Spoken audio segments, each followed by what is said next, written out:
why like I put a lot of stuff in there, like on the PowerPoints that he just talks about and never says, or never has in the PowerPoint, but he just talks about that could possibly be on the exam. You know what I mean? Yeah, I get what you're saying. Mm-hmm. Some questions came out of nowhere. Oh, there was a lot of knee questions. Okay, that's surprising.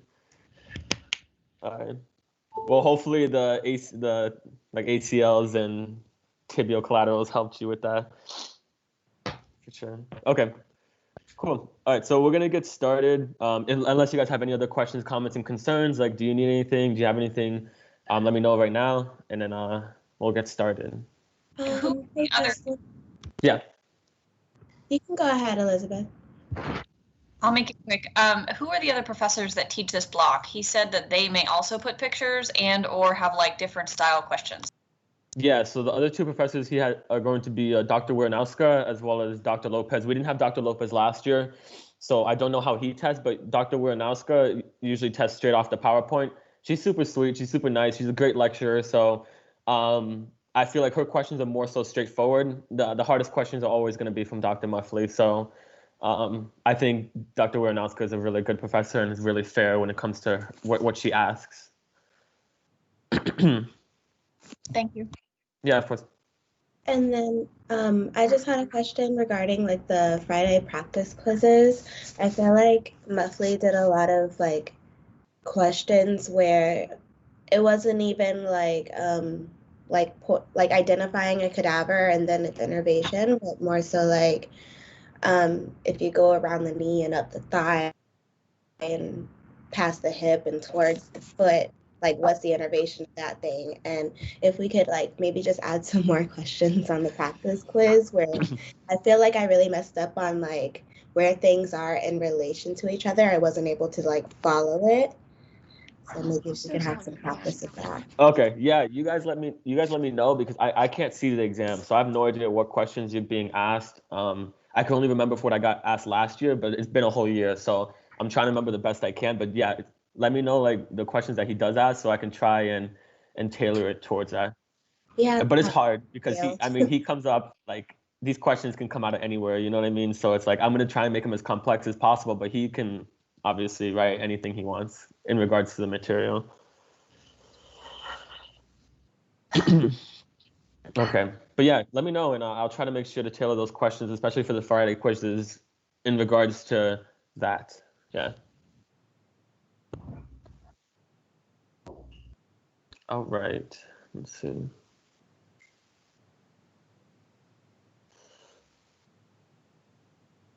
Okay. Let me just share my screen, and then we'll get going. Any more questions before we start?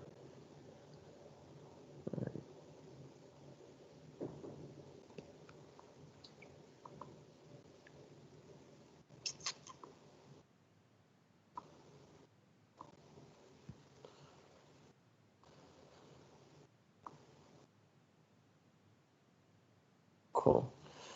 All right, so we're gonna start with the thoracic wall. So I'm gonna, I'll break it down with you all for these slides, and then I've done some questions in there as usual, just to like get your mind flowing. But the more complex questions, like you guys said, I'm gonna try and, send me an email, send me any feedback in regards to like what you thought the exam was, what was, I guess, what was more difficult in regards to the material in the last exam block. So then I can start tailoring the questions on Fridays towards questions that he may be able to ask, or like the way like he might be able to ask the questions.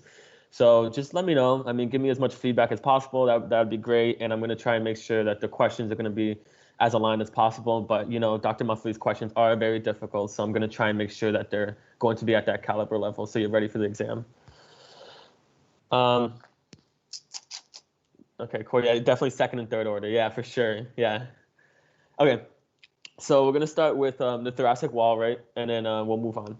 Okay, let me see. Where's my laser pointer? Go. Cool. Okay, so for the thorax or the anterior wall, what's going to be important to note is that the thorax is going to be extended from the superior thoracic aperture inferiorly to the inferior thoracic aperture. I'll show that on the next slide or the next few slides, what that exactly looks like. It's right here. So basically the superior thoracic aperture, that's basically this little red line right here, circling around the first rib. Yeah, so I'm actually going to be posting the PowerPoints. No, I'm actually going to be posting the PowerPoints after the 5 p.m.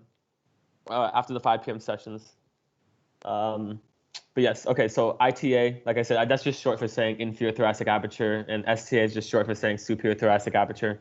But the superior thoracic aperture is going to be this little red line right there, wrapping around the first rib. So you see this little circle thing.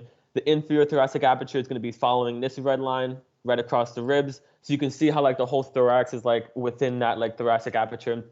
So that's why I put right here, it's basically around the first rib, while the inferior thoracic aperture wraps around the bottom ribs and all the way across the spine, right? So this is what the thoracic aperture is going to entail. So for the mammary gland, he doesn't talk about it too much. I would just note that with adipose tissue, the mammary gland is mostly going to be an inactive breast. So I would just know that in regards to the mammary gland.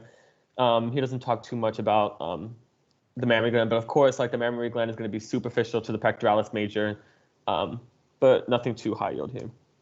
So for the arterial supply of the breast, so he talks a little bit about this in regards to the picture. So I made the picture a little bit smaller, and I inputted the notes right here. So basically, he said that the breast gets supply from the superior, the medial, the medial, the lateral, and the inferior, right?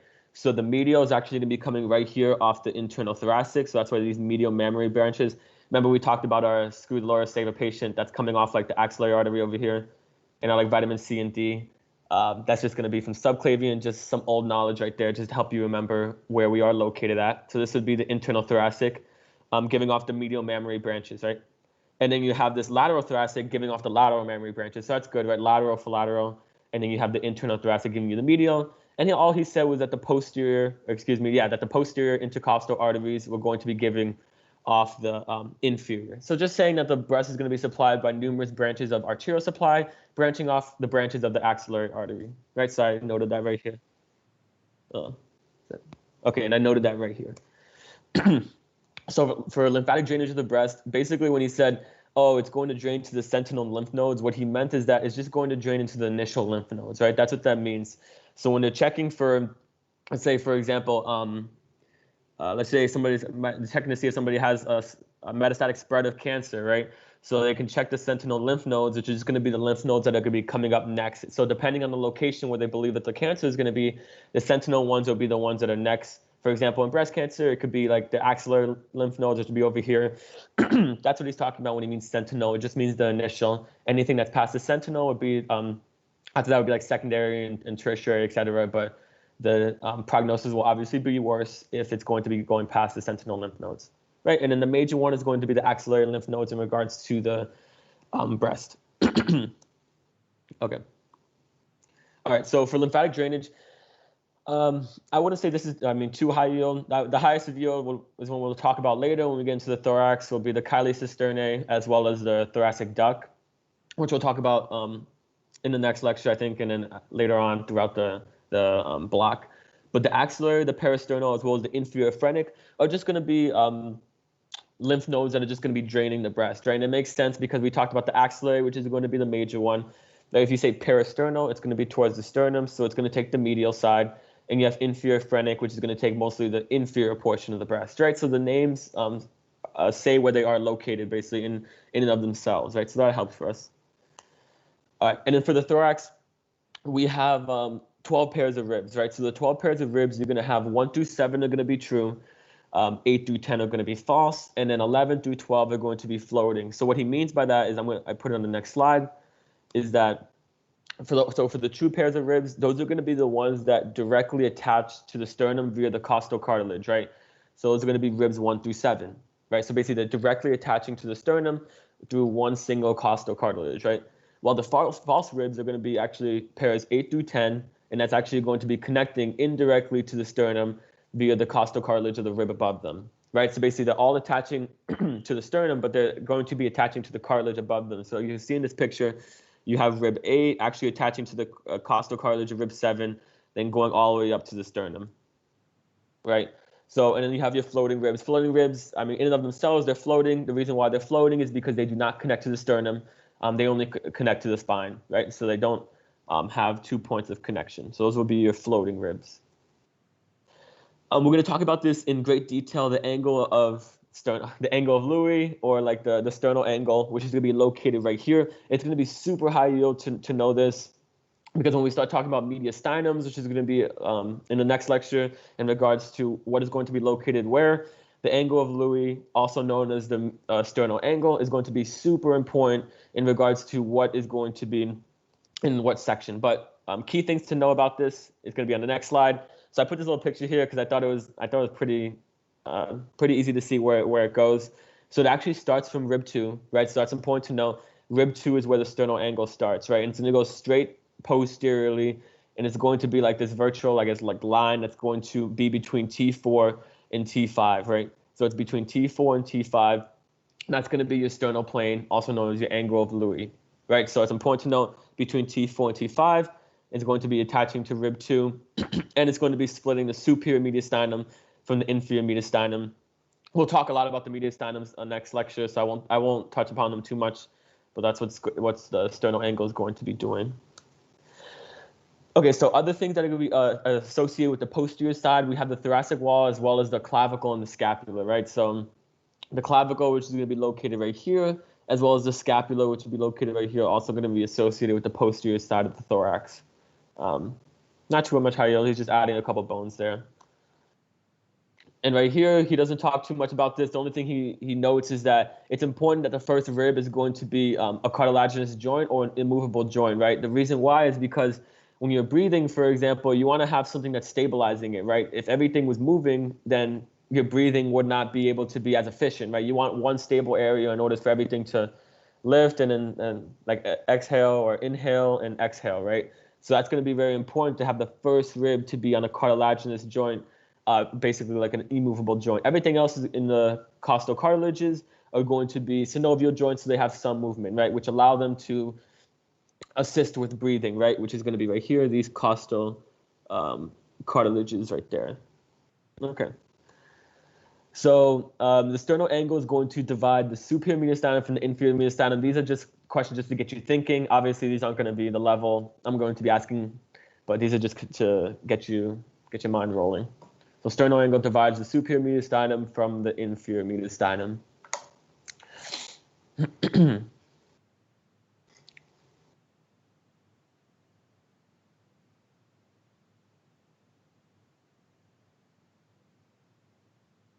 Okay. Yep, and it is true. Yeah. See, so yeah, the sternal angle is going to be dividing the superior mediastinum, which is up here, all the way from the inferior mediastinum, which would be all of these different categories right here, right? So this would be the sternal angle, right? Or sternal plane, angle of Louis, whichever one you would like to call it, right? Okay, so he talks about the typical rib, but he kind of like glances over it for a little bit. Let me just hide this for a second. Hold on. Okay. All right, so he kind of like glances over it, but we talked about it like numerous times in the back lecture as well as the other lectures in the exam block, specifically what's going to be like articulating with the ribs. So like we said at the head of the rib, remember, is going to be articulating to 2 vertebrae, and then the tubercle is going to be attaching to the transverse process. Remember that the superior costal facet and then the transverse costal facet are going to be attaching to the same rib. So for example, the superior costal facet of vertebrae 7, as well as the transverse costal facet of vertebrae 7, is going to be attaching to rib 7, right? But the inferior costal facet of vertebrae 6 is going to be attaching to rib 7. So I'll show that in the next slide. I actually attached a few of the slides that we talked about before just to use for your studies, but I won't go on it too much because we talked about it a lot before.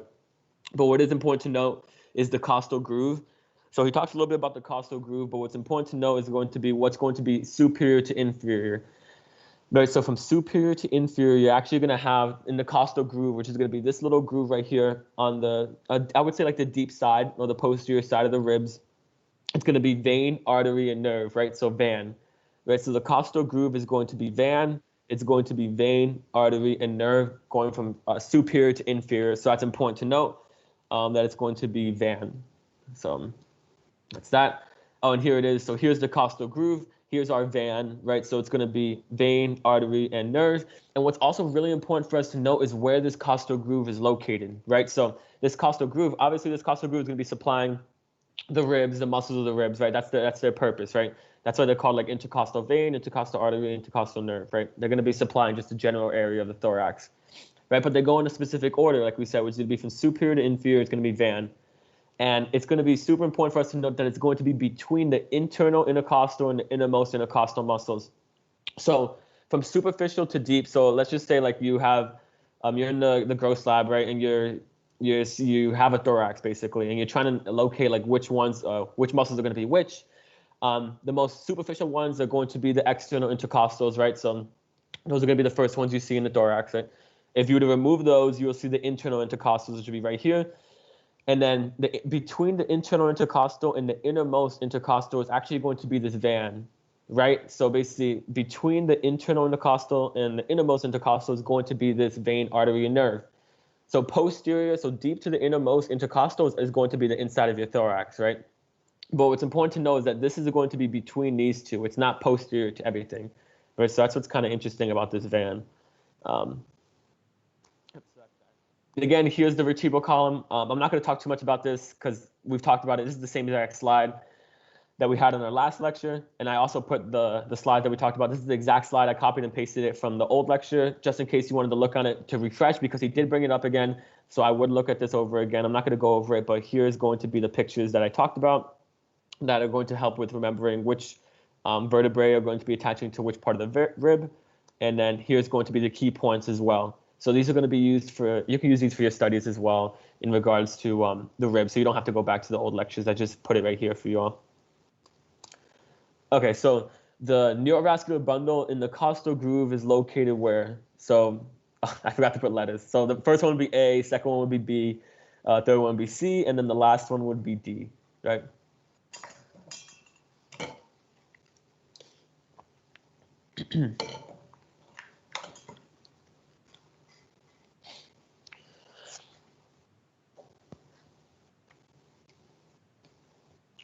Oh, and also it's pretty interesting trying to identify the costal groove.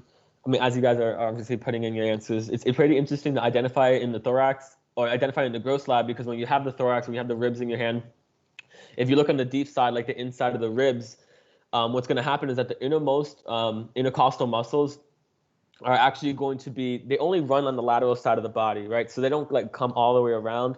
Since they don't come all the way around, you can actually pinpoint the difference between the innermost and the internal, right? Because the costal groove is going to be there. So once you see the costal groove like pop out of the innermost, that's when you know, okay, this is internal and this is innermost, right? Because it's going to be in between it. It kind of like goes away. The reason why it goes away is because you have the innermost covering it, right? But because the innermost doesn't like wrap around your whole thorax, you can actually pinpoint, okay, right when I see the costal groove coming out or right when I see it, that's when I know this is going to be innermost and that's going to be internal. So that's just kind of cool when you get into the growth lab in regards to that. But yeah, you got it right. It's going to be between the internal and the innermost. So that's going to be right here. This would be the internal intercostal, and then this would be the innermost intercostal. So yes, this is going to be located in between that. And like I said, the innermost doesn't wrap around the entire thorax like the external and internal. So that's how you can identify that once you see it. If you take growth, for example, you'll be able to identify where the innermost and the internal are. Okay, so he talked a little bit about the first and second rib. So he said that the first rib is going to be flattened out superior to inferior. What he means is that like it's kind of flattened out like this. That's why it kind of looks like a pancake, right? Instead of like how the ribs are going to be flattened out like this. So like anterior to posterior, right? So most of the ribs are going to be flattened out anterior to posterior like this. But the first rib is going to be like a flat pancake basically. So flattened superior to inferior. That's all he's saying when he's saying in regards to how they're shaped. What's important to note, like we'll talk about, is going to be the subclavian vein and the subclavian artery. So what's going to be in between that is actually going to be the scalene's medius muscle, right? Excuse me, the scalene's muscle, yeah. It's going to be in between the subclavian vein as well as the subclavian artery. So that's important clinically, obviously, because if you want to insert a catheter, for example, into the subclavian vein, right? What's good is that odds are you won't puncture the subclavian artery because the subclavian artery is going to be deep to that, right? Which is good. It gives you some room for error. I mean, obviously you could if you really tried, but it does give you a large room for error because the subclavian vein is going to be more superficial, and then you're going to have the subclavian artery, which is going to be a little bit deeper, right? So you can see that, and that's exactly what he says here, right? It's the same exact thing he's saying here. I just restated it. If you want to insert catheters, pacemakers, etc., the subclavian vein is going to be anterior or superficial, while the subclavian artery is going to be deep, right? So that's going to be that. So here's the summary right here, and then here's going to be the relations in regards to the anterior scaling muscle, right? So you have your subclavian vein, which is going to be anterior, right? So that's good because I said it gives you some room for error. And then you have your subclavian artery, which is going to be posterior, right? Which is going to be located right here. Here's the artery, and then here's the vein. Right? And then here's the anterior scaling muscle. Slide, it looks like it's like the opposite. Like if you go back, like he has the arrow pointing to, maybe I'm just seeing it wrong. He has the arrow pointing from the artery to like that first one, like. Yeah, this one. Oh, because this is wrapping from the spine coming towards the front. Do you see that? So the spine's where? So it'd be like over here, basically. So it's kind of like wrapping around like that. It's a weird picture, yeah. But this is for sure going to be anterior. Okay, because this is the front side.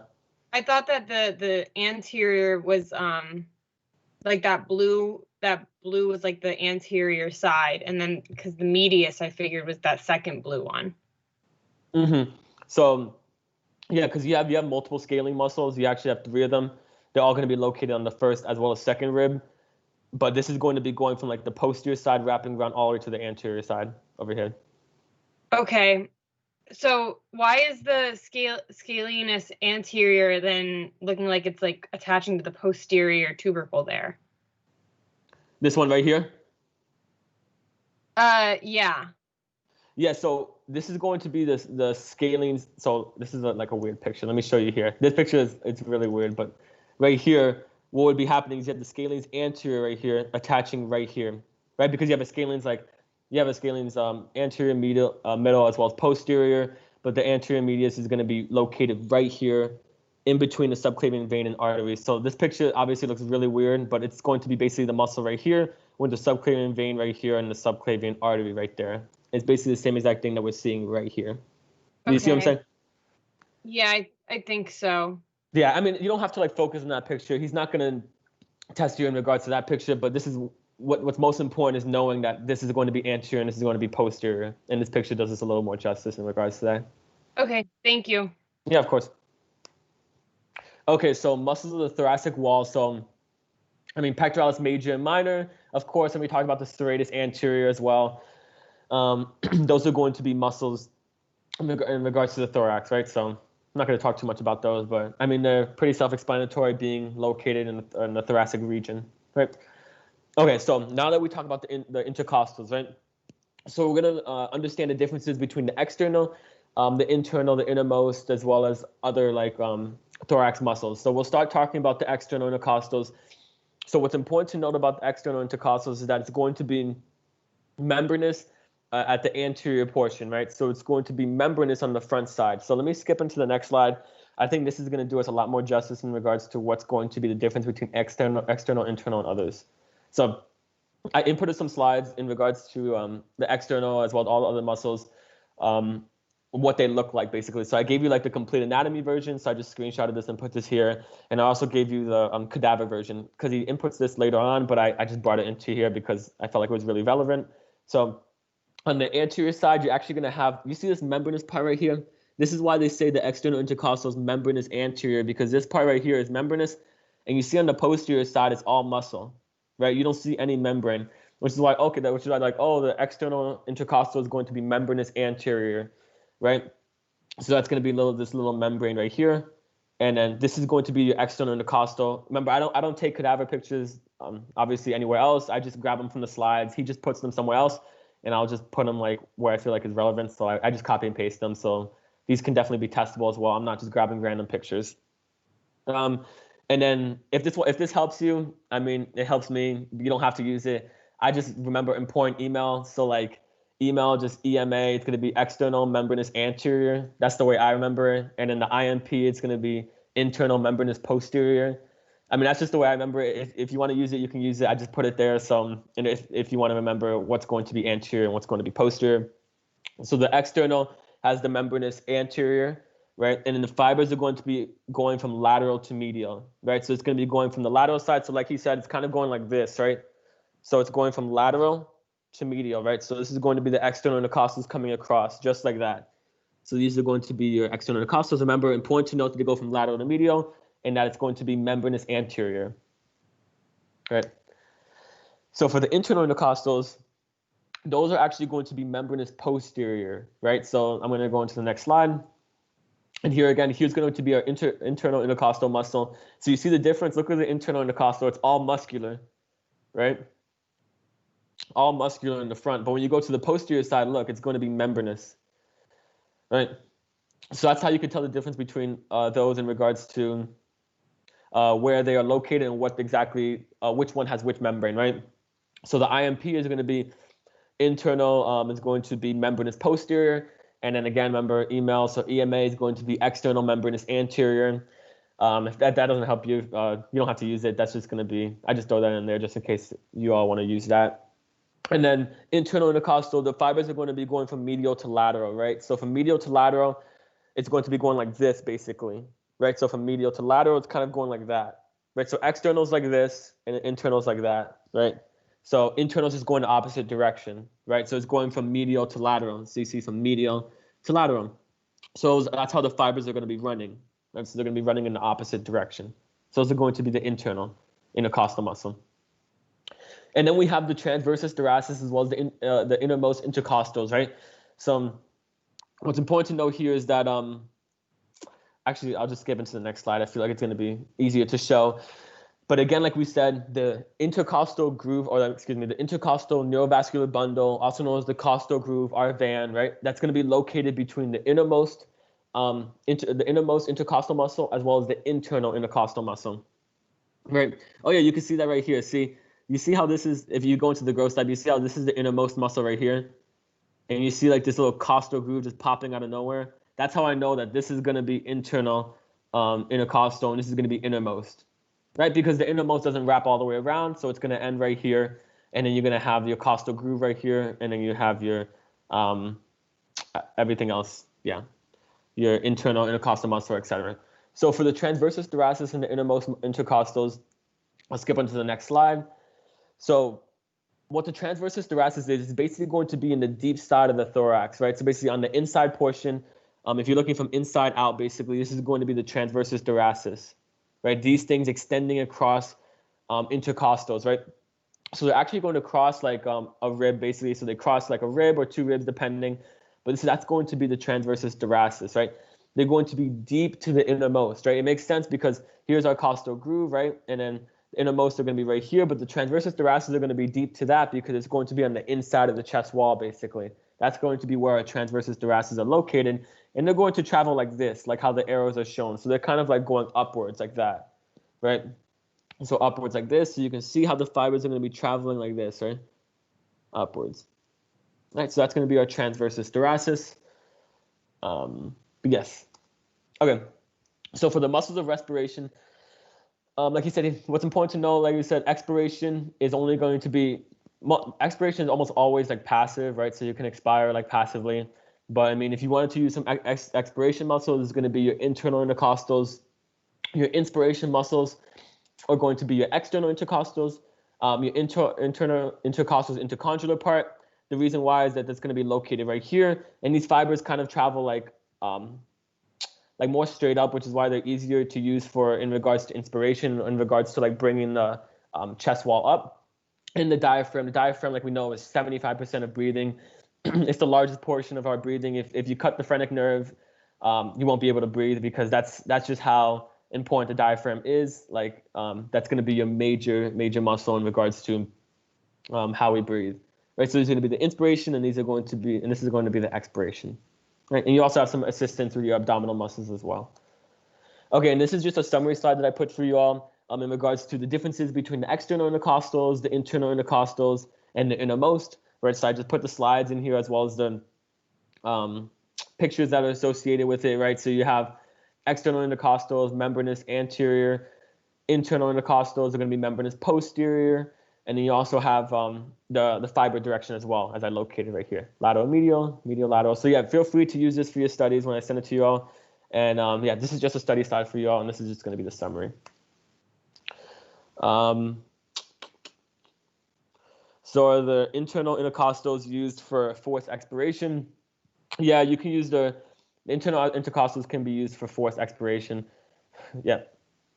Yeah, but mostly I would say a lot of force expiration could be from your abdominal muscles as well. But yeah, internal intercostal as well. Okay, so this is going to be your external intercostals. These will be your internal intercostals. Again, we talked about this going from lateral to medial. This is your external and this is your internal. So it's kind of like external, internal. So external is going from lateral to medial. Internal is going from medial to lateral. Right? Gotcha.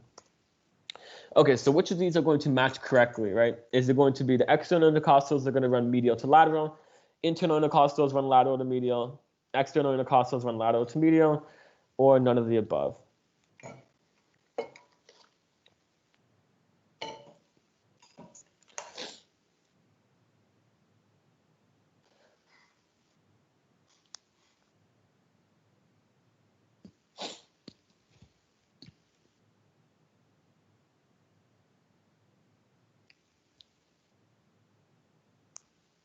Okay, I'll give you one more second.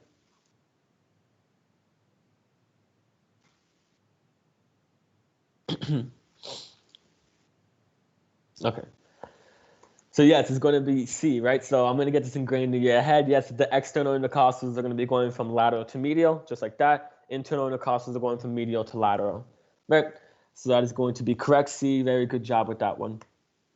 Okay, so he throws in a few pictures in here. I just put little notes in here. So a few things that he talked about. That he said like, oh, there's no anterior or posterior intercostal nerves because they're all coming from the spinal cord, right? Because you don't have any, like you don't have like a spinal cord on the front side, which is why they're all going to be called intercostal nerves, right? So all of these are going to be called intercostal nerves. And when we talk about our VAN, right, our vein, artery, and nerve, the nerve is always just going to be called intercostal nerve, right? The artery, though, is going to be, depending if it's on the posterior side, it's called posterior intercostal artery. And if it's on the anterior side, it's called anterior intercostal artery, right? As those are just going to be just nomenclature differences, not too important, but they kind of anastomoses in the middle. You can see right here, which is why they're going to help to supply the entire thorax, right? And the reason why they have different names, of course, is because the anterior ones are coming from anterior arteries. So like the internal thoracic artery, some branches coming off of the lateral thoracic. You don't need to know that, but those are just going to be why they call them different branches, why this is anterior and why this is posterior, right? And then the spinal cord, again, is only going to be one nerve, so it's just called an intercostal nerve. The arteries are going to be posterior as well as anterior, and the anastomoses right here, right? So that's going to be that. Here, nothing too important, honestly. But again, you can see in this image, you see how the innermost right here, innermost intercostal, it doesn't wrap around the entire body. You see how it like ends right here, right? So this is the innermost. You see our little costal groove. So like you said, if you see the thorax on the inside and you see the costal groove just popping out of nowhere, that's how you can identify that this is the innermost and this is going to be the internal, right?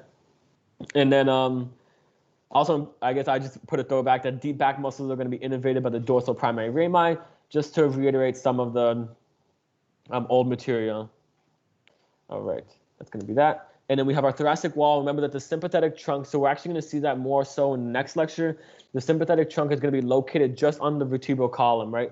So it's going to be on either side of the vertebral column, which is going to be located right here, which is going to be giving sympathetic innervation to a lot of things, actually. But that's going to be our sympathetic trunk. We'll talk about that a lot more in the next lecture. And then again, our costal groove is going to be VAN, right? So VAN, vein, artery, and nerve. And this is just a picture of the thorax being removed. Yeah, just, I mean, lungs, heart, diaphragm. But yeah, this is just a picture of that. Okay, so I inputted this slide because I thought it was a little, does the sympathetic trunk have to do with those muscles? So the sympathetic trunk, it has a lot of branches that come off of it. But they do have like some that are going to be like thoracic splanchnic nerves, which are responsible for like the sympathetic innervation of the thorax. Yep. So the sympathetic trunk, it also does a lot of things in the perineal region. So in the lower region, of the pelvis. So it has a lot of innervation there as well. So the sympathetic trunk does go down the entire vertebral column. So it's pretty large, honestly. You can see it pretty quite easily in the gross lab. But yeah, it would do some sympathetic innervation to the muscles in the surrounding area. Okay, got you. Yeah. So for the heart versus the lungs, so I thought it was kind of confusing. So I wanted to clear it up a little bit. Like, what was the difference between? Because there was like visceral, parietal, serous, and fibrous. I wanted to clear up the differences for y'all in order for you to understand what we're going to be talking about eventually. So for the heart, this is just for foreshadowing, basically, because we're going to talk about this a lot in the next lecture. But we have our fibrous pericardium as well as our serous pericardium, right? So the fibrous pericardium is just going to be this yellow, this green thing right here. You see this green thing surrounding the entire heart? This is going to be the fibrous pericardium, right? Inside to that is going to be the serous. So this blue line as well as this red line is going to be serous pericardium. It's going to be one exact thing. Remember when he talked about in class that the visceral and parietal pericardiums are just going to be folded onto each other. They're one complete structure, but it's going to be basically like folded on just like this, right? He gave it like that balloon example. So if you put your hand in a balloon or you put your fist in a balloon, the balloon part that's surrounding your fist, that's going to be the visceral layer, while the layer that's going to be on the outside is going to be the parietal layer. But we know it's still one balloon, right? That's why he's saying that like the parietal and visceral layers are still one single layer. They're just going to be like wrapping around basically, right? But it's important to note that the serous pericardium is going to have visceral as well as parietal, right? It's because they're one single thing, right? The visceral just means it's attached to the organ, so it's attached to the heart, while the parietal is not going to be attached to that, right?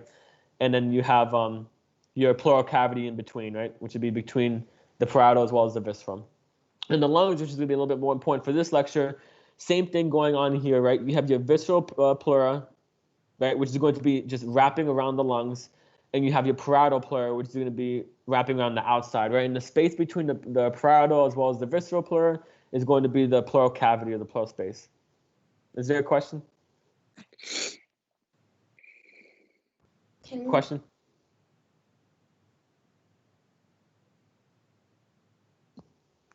Okay. All right, so yeah, that's going to be that, right? But again, remember the pleural cavity is always going to be between the parietal layers as well as the visceral layers. So in the lungs, also in the heart, right? You'll get a lot about the pleural cavity in physio next semester. Okay, so lungs, again, when they say visceral, remember the visceral part, like we said. Does somebody have a question? I think somebody's mic's on. Okay, so for the lungs, remember that the visceral is going to be covering the lungs, and then that the parietal is just going to be wrapping around the outside part of it, right? So this is going to be the visceral layer, which is like directly attached to the lungs, right? And then you have the parietal layer, which is going to be the space, or the parietal layer, which is going to be just above that, right? Okay, so this is going to be important to note. He doesn't talk about it too much, but I know this is going to be important now and later on, so I put it in here now. Is that the IVC, the esophagus, as well as the aorta are all going to be coming out of certain vertebrae. So this is going to be super important to note for sure that the IVC comes out of the 8th vertebrae, the esophagus comes off the 10th vertebrae, and the aorta comes off the 12th vertebrae. What that means is that the diaphragm, like we said, is very like mobile, right? It's going to be like this dome-shaped thing that's located, which is separating your thorax from your abdomen, right? And you have structures going through that diaphragm, right? You have obviously your IVC, your inferior vena cava, your esophagus, as well as your aorta, right? Are all going to go through there because your esophagus goes to your stomach, your aorta goes all the way down and supplies the rest of your body, your IVC drains the rest of the body. So it's important for those to go through the diaphragm, right? And these are just going to be the levels in which they go through the diaphragm, right? So the IVC technically is going to go through the diaphragm the most superior, right? Because it goes in basically to the diaphragm at the highest level, right? Through the 8th vertebrae. So that's all the way up here, right? The esophagus is going to be going through the diaphragm around the 10th vertebrae, right? And then you have your aorta, which is going to be going through the diaphragm roughly around the 12th vertebrae. So they obviously have to go right through the diaphragm, but these are going to be the areas that they're going to go through, right? So I gave like a little mnemonic. This helped last year. So like I ate 10 eggs at 12. So that's going to help you remember like where they go through. So for example, like I8, which means like inferior vena cava, and 8 is obviously supposed to mean like 8, like the number 8. So like obviously through the 8th vertebrae. 10 is supposed to be for the 10th vertebrae, and eggs is supposed to be for esophagus, right? and then at 12 means aorta at the 12th vertebrae, right? So that's going to be I ate 10 eggs at 12. It's going to help you remember where is going to be which obviously structure is going to be going through at which level, right? So T8 for IVC, T10 for esophagus, and then you have roughly around T12 for the aorta, right? So you can see that here pretty clearly. Like you see how this diaphragm's like dome shaped like this, and this is going to be the levels that they go through. All right, so that's going to be important to note. Hey, Justin, he like really quickly threw in the vagus nerve too. Do we need to consider that at all? You don't need to consider what level it goes through, but yeah, no, you don't need to consider that. No. Mm-mm. All right, cool. Thanks, man. Yeah, I got you. Just know that it obviously goes to the diaphragm, right? Because that's to supply the rest of the body. Right. Got you. Yeah, got you. Okay. So which muscle is this? Is this going to be the external intercostal, the internal intercostal, innermost, or the transversus thoracis?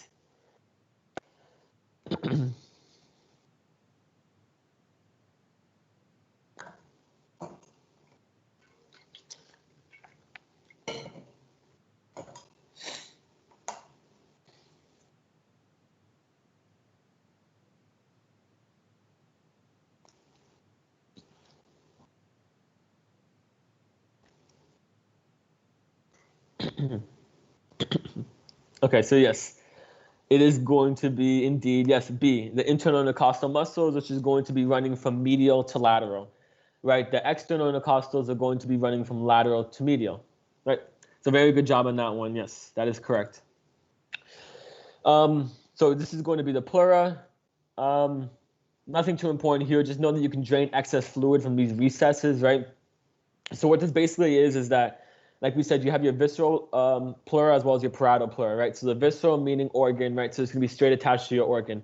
So your visceral pleura is only going to go around your organ, right? And then while you have your parietal pleura, which is going to be extending pretty inferior to the lung, right? So that's why you have like this little recess area right here, is because it extends further or extends farther than the actual lung, right? So fluid can actually accumulate here, and you can drain excess fluid from these recesses, right? But the recesses have the names in and of themselves. So for example, like costal diaphragmatic, that just means obviously costal meaning towards near the ribs, and diaphragmatic near the diaphragm, right? So that's going to be this one. A lot of them just have their like costal mediastinal, costal just meaning ribs, and mediastinal means towards the sternum, right? That's going to be this one right here. So right, so all of these recesses like name themselves basically, so you won't have to like force yourself to know the recesses because they have the names in and of themselves, right? But just know that you can drain excess fluid from there. Again, same thing here. Just like we said, costal diaphragmatic recess, and then your costal mediastinal recess located right here. Nothing too important here. I'm just gonna skip this. I put a slide in regards to the lobes for the lungs, so we'll talk about that when we get there. But I'm gonna skip this one. Oh yeah, right here. Okay, so for the lobes of the lung, basically, it's important to note that we have 3 lobes on the right lung and 2 lobes on the left, right? The reason why we only have 2 lobes on the left is because we have our heart, which is taking up a large portion closer towards the left side of our body, which is why we have 2 lobes on the left lung. On the right lung, you're going to have 3, right? So you're going to have a superior, a middle, and an inferior. And then on the left lung, you're going to have a superior and an inferior, right? So those are going to be your 3 lobes in the lungs. And it's important to note that each lung is going to have an oblique fissure, but the right lung has a horizontal fissure as well, right? So you see this oblique fissure right here, which is going to be located right here. You also have an oblique fissure right here located on the left lung. But what's the difference is that on the right lung, you have this horizontal fissure, which is going to be making your middle lobe, right? So again, you have 2 fissures on the right lung and then 1 on the left lung, right? When we talk about like the labelings in regards to lungs, we'll talk about the cardiac notch, as well as the lingula, right? The lingula is, what the lingula is basically going to be like a remnant. Like they say, like it's like an embryological like remnant of the supposedly supposed to be the 3rd lobe of the left lung, which is going to be this lingula right here, just inferior to the cardiac notch. It's just supposed to be like this remnant that you have on your left lung. So it's like there's just this little portion right here located in the superior lobe, also known as the upper lobe, right? Okay, so what level does the IVC go through at the diaphragm? T6, T8, T10, or T12?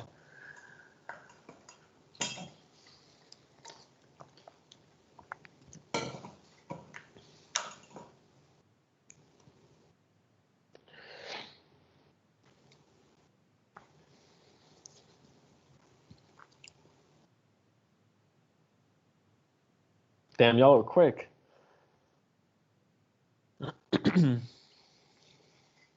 Okay. So yes, it's going to be T8, right? So I ate 10 eggs at 12. It's going to be IVC is going to be at the 8th vertebrae. Your esophagus is going to be at the 10th vertebrae, and your aorta is going to be at your 12th vertebrae, right? And that's going to be that. So I just inputted this image right here. But yes, very good job on that one. IVC is going to be going through T8. Okay. So like we said, so for the phrenic nerve, this is going to be the phrenic nerve located right here, supplying the diaphragm, right? Phrenic nerve is obviously one of the most important. I mean, obviously a lot of the nerves are pretty important, but most important in regards to breathing, because if you cut the phrenic nerve, I mean, you just can't survive basically because you won't be able to breathe. So that's going to be super, super important. It's going to be going through, or it's going in between the pericardium as well as the pleura of the lungs. And it's coming from C3, C4, and C5, right? So like we said, the easiest way to remember that is that C3, C4, C5 keeps you alive, right? Because that's going to be where the phrenic nerve is going to be originating from, right? And it's going to be supplying the diaphragm, right? So that's going to be phrenic nerve supplying the diaphragm, C3, C4, C5. And that's going to be important to note. And I put that right here. Okay, so for the right lung, like we said, we have there's going to be 3 lobes. You have your superior, your middle, as well as your inferior lobe. Again, you have your like oblique fissure right here, and you have your horizontal fissure right here, right? So the pulmonary ligament, what the pulmonary ligament is just a fold of the pleura, right? That's just basically when the visceral and the parietal pleura meet together, right? Obviously, it's one structure, but when they like classify it as like a different structure, that's going to be located right here. That's that pulmonary ligament right here. That's right there. We'll talk about the hilum in a few other slides, so I won't talk about that right now. Impressions are going to be important to note. We have to know them in regards to the right lung as well as the left lung. So what these impressions are, they're going to be marks basically of what previously used to be putting pressure on the lungs for like obviously a countless amount of years. It's not going to be shown on obviously in a living human, but in a cadaver you can see these impressions which are going to be located on the lungs, right? So important to know that the trachea is going to be anterior to the esophagus. That makes sense, right? Because when you obviously, okay, so with your trachea, you actually have like these C rings, right, that are going down your trachea, which are going to be like really hard, tough cartilage, right, which is going down your trachea. And just posterior to that is your esophagus, right? And the reason why those rings are C is because imagine if you had like a complete circle around your trachea. What would happen is if you swallow food, every time your food will go down, it'll go like dun dun dun dun dun dun dun. So obviously you don't want that to happen, right? Which is why the trachea is going to be C-shaped, right? Allowing for the esophagus to be just posterior to that, so you don't have like food like bumping down the cartilage of your trachea, right? So I mean that if you know how the trachea is shaped, then that'll help you remember that the trachea is going to be anterior to the esophagus. Another thing that might help you remember the impressions of the lungs is, I mean, you can remember like BEAT, like BEAT, like brachiocephalic, esophagus, arch of esophagus, as well as trachea, right? So BEAT can help you remember that. If you want to remember the impressions of the lungs, you just always have to remember that the trachea is going to be anterior to the esophagus though. So note that for sure, right? So these are going to be the impressions of the lung. That's for the right lung, obviously. For the left lung, it's a little bit easier, right? You only have a few things, or you actually have less things. It's just going to be the subclavian artery, the aorta, so like the aorta, the arch of the aorta, the cardiac notch, right, which is pretty prevalent, right? You can see like this ginormous like indent, right? That's the cardiac notch, right? So it's pretty prevalent in the left lung, so it's pretty easy to identify. And this would be the lingula, right? This is supposed to be like the remnant of the third lobe, right? So this is going to be the remnant of the supposedly third lobe of the left lung, right? It's going to be located in the superior lobe, just inferior to the cardiac notch, right? This to be just inferior to the cardiac notch. That's going to be that one. And then we have on the left lung.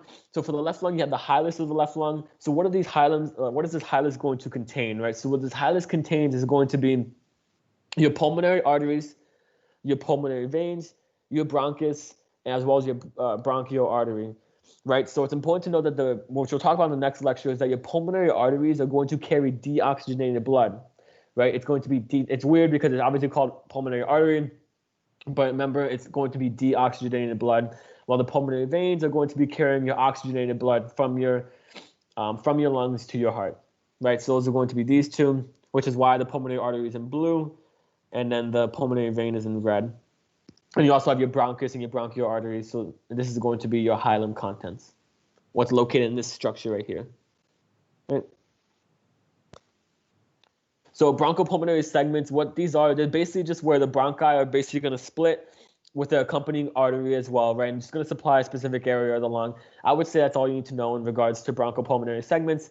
You don't need to memorize exactly where these segments are. Just know that they're just basically going to be certain segments associated with bronchi splitting and their accompanied artery, right? And they supply certain sections, right? Same thing here. Okay, so which impression is on the left lung? The subclavian artery, the brachiocephalic vein, trachea, the arch of esophagus, or the esophagus.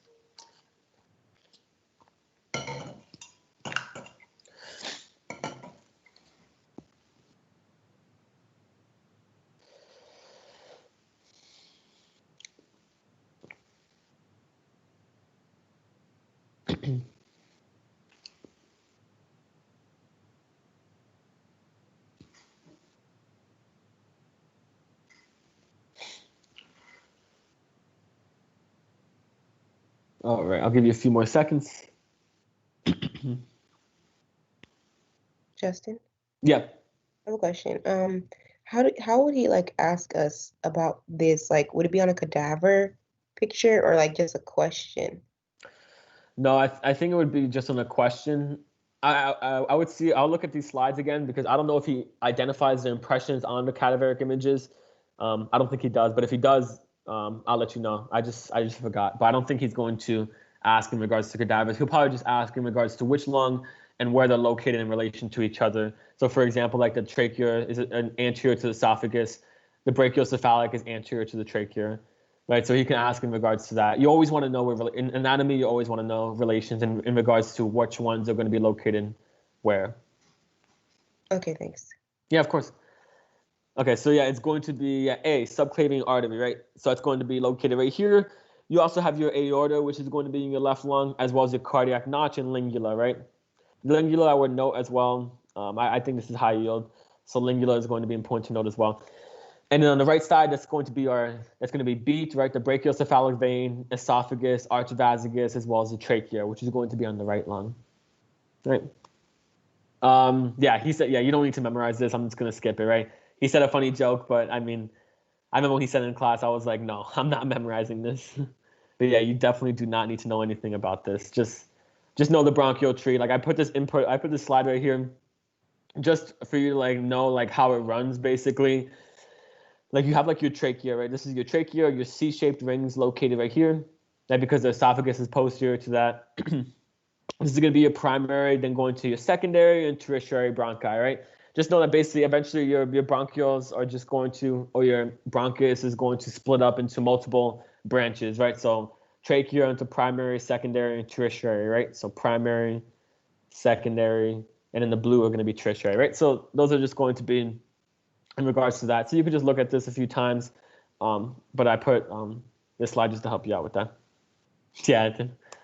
Okay, and then again, trachea is anterior to the esophagus, like we said. C-shaped rings here are going to be your tracheal C-shaped rings right here, because the esophagus is posterior to that. Nothing too important here. Oh yeah, and then here's going to be our cadaveric images.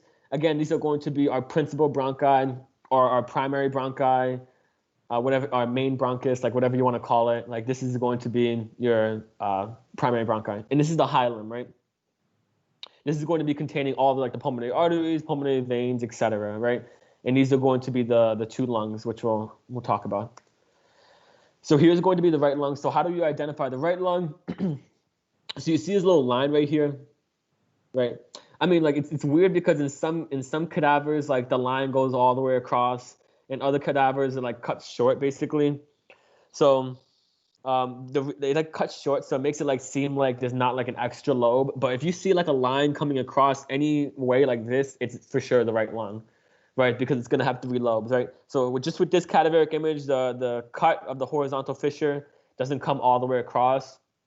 That's okay. It's still gonna be the middle lobe.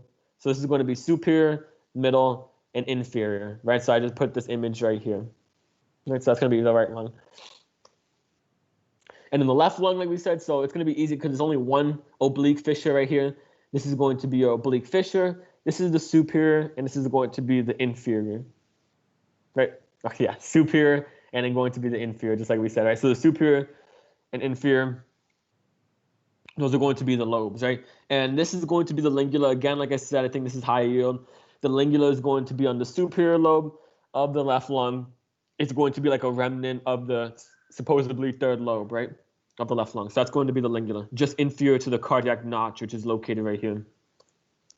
Here's our lungs. Here are the principal bronchi. Okay, so here with this image, just to help you identify like the differences between the pulmonary arteries and veins, because I know it's kind of hard to determine. I gave you this mnemonic that we use in Gross Lab, which is called RALS, whatever you want to say, RALS, in order to help you identify which one is the pulmonary artery and which one's the pulmonary vein, because they kind of like all look the same, right? But what's easy to identify this is if you use RALS. RALS means that the right lung, the pulmonary artery is going to be anterior to the bronchus, so RA, right? So the right lung so for the right lung, the pulmonary artery is anterior to the bronchus. So what I mean by that is that this is the bronchus, right? Right here, like this thing right here. Like you see the trachea right here, and then these are the bronchus. The pulmonary artery is going to be on the right lung anterior to the bronchus, right? So it's actually anterior to this bronchus. And then over here on the left lung, it's going to be LS basically. So the left lung, the pulmonary artery is going to be superior to the bronchus. So you see how it's like, it's a little hard in this angle, but this is going to be superior to the bronchus, right? So that's how we remember like the differences between which one's going to be the artery of the right and which one's going to be the artery of the left, right? So you see this is more anterior, right? So for RALS, this is going to be the pulmonary artery is anterior to the bronchus on the right lung. And in the LS for RALS, is going to be the left lung. The pulmonary artery is superior to the bronchus, right? So that's going to be right located right here. The veins are typically always located inferior. So if you can identify the arteries, you can easily identify the veins. The veins are going to be inferior. So for example, this would be the right pulmonary vein, these two right here. And then these two would be the left pulmonary veins, right? So we'll see on the next slide. See, so the pulmonary veins, once you identify the arteries, the veins are pretty easy because those are just going to be mostly inferior. So here's the pulmonary veins of the left, and here's the pulmonary veins of the right. Right, so again, that's going to, hopefully that mnemonic helps you remember the differences between the pulmonary arteries and veins in regards to identifying them on this cadaveric image. Okay, and then one more question. So which answer matches the image correctly? Okay, yeah, obviously A, B, C, or D. So inferior lobe, left lung, middle lobe, right lung, superior lobe, left lung, and inferior lobe, right lung.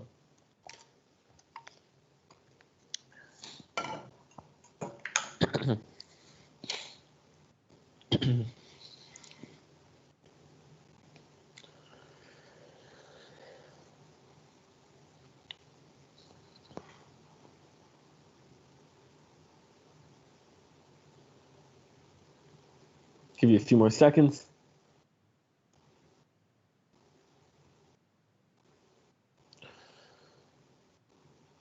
Okay. So yeah, you all were pretty quick with that. It is indeed going to be the inferior lobe right lung, right? So this is going to be the inferior lobe right lung. This would be the middle lobe, and then this would be the superior lobe. Does anybody know what this is called? This little cut right here coming across. Horizontal fissure. Yep, horizontal fissure. Yep, and then this is going to be the oblique fissure. Remember that the right lung is the only one that has the horizontal fissure, right? It's pretty short on this lung, but it's still located there. This, nothing to talk about. Just that's a normal lung. I mean, nothing. He's not going to test on this. This is just emphysema, like he talked about. Smoker's lung, pathology. Okay, nothing else. All right. Any questions before we move on to the next lecture? It could be anything.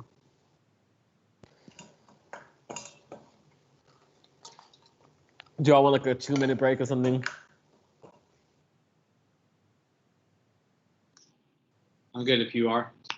Okay. Just a real quick question about the imaging for the like innermost intercostals. I guess I'm having a hard time understanding how you can really, because the innermost is like innermost, like I guess I'm having a hard time understanding how you can see the van, because wouldn't the internal intercostal be covering it the whole time? Yeah, so I'll show you. Look, hold on. Because it's like from superficial to deep, isn't it the internal intercostal which goes all the way around, and then the van, and then on the inside is the innermost? Or am I understanding that incorrectly? No, so you're understanding it. Wait, say it again. What you said? So isn't it the internal intercostal muscle, and then like the vein and artery and nerve, and then it's the innermost, like superficial Yes. to deep? Yeah. How are you able to see that? Like, okay, so when you cut out the ribs basically in a cadaver, so you're gonna cut it out. You basically you take out the ribs completely, basically. So you take out the ribs, and if you look on the inside of the ribs, like basically the side that's on the body wall. So let's just say you take out the ribs and you look on the inside of it, right? gotcha. Now you're looking at the innermost, right? And then you'll be able to see the Okay. internal. Do you see what I'm saying? Yeah, I guess it makes sense. You're just taking out the whole ribs as a whole versus like, I guess, like skinning them, like superficial. Yeah. No, you're taking them out like as a complete whole. Gotcha. Okay, that makes more sense. Thank you so Yeah. much. Yeah, of course. Okay.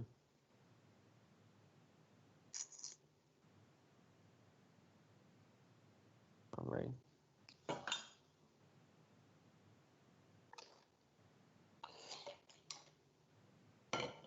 How do you prevent burnout?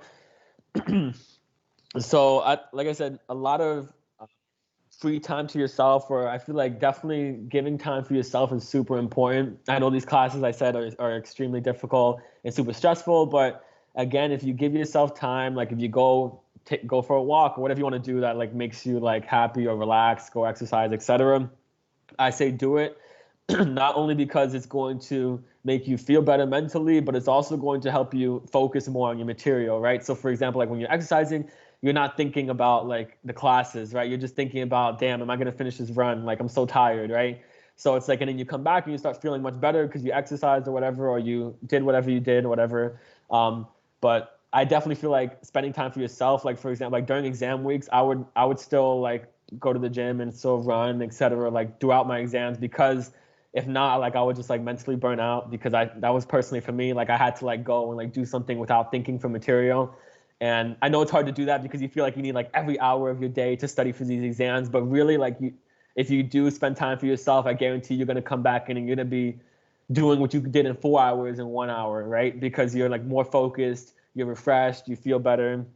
I feel like definitely spending time for yourself and making an effort in that is going to help you in regards to not burning out. What's important on the trachea slide? No, I got you. What trachea slide were you talking about?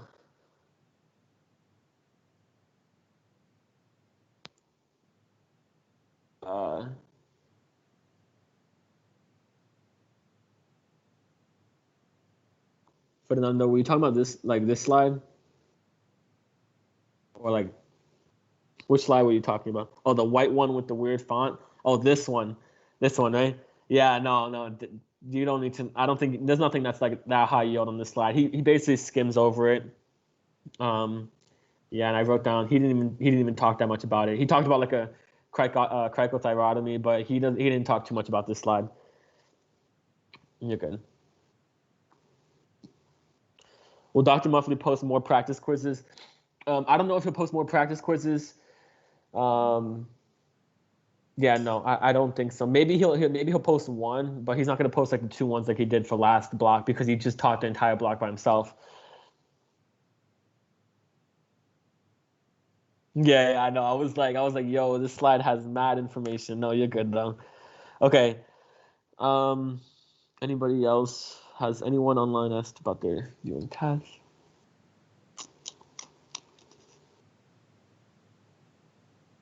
Yeah. I would just ask Rose in regards to that, because last year they scheduled a day and we came in person, but obviously it's different because of COVID. So I would ask her about that. How frequently did they adjust test scores? Oh, I didn't see that. What do you mean by that? Like adjust test scores? Are you talking about like the 52 questions that he gave for the exam? in general, for all the classes, for instance, anatomy had extra 2 questions. Looks like immuno, although we don't have scores, there's an adjusted column in the test thing. And then I can't remember if they did it for genetics. I know they didn't do it for biochem, but is that like a common occurrence what Muffley did in some form of fashion?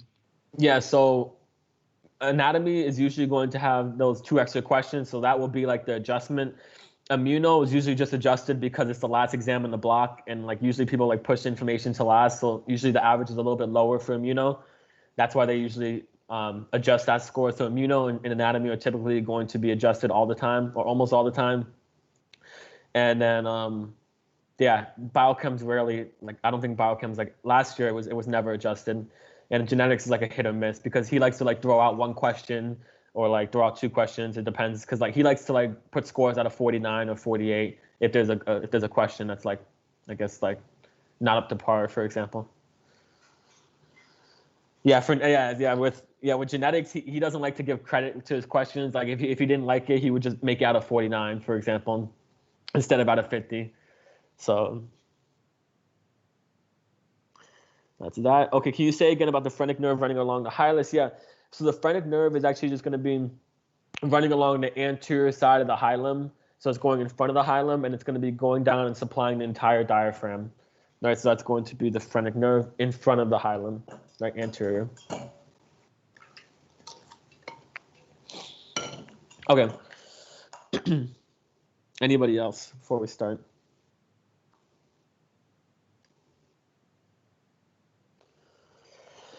No, the end of the semester, the grades are not curved. No, they're just, because each exam they might give an adjustment, usually anatomy and immuno do, and at the end, no, there's no curve. No.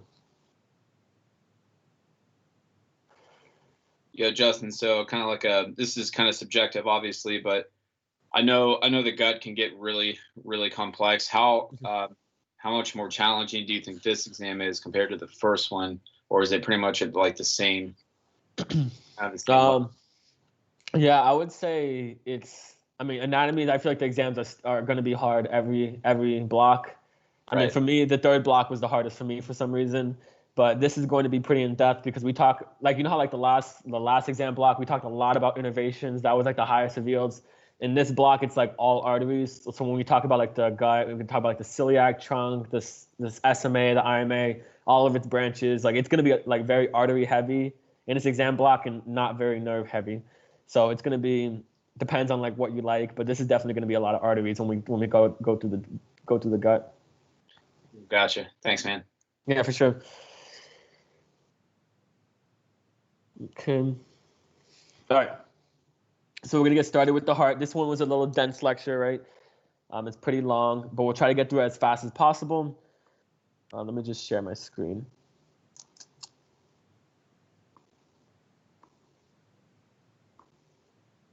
Okay.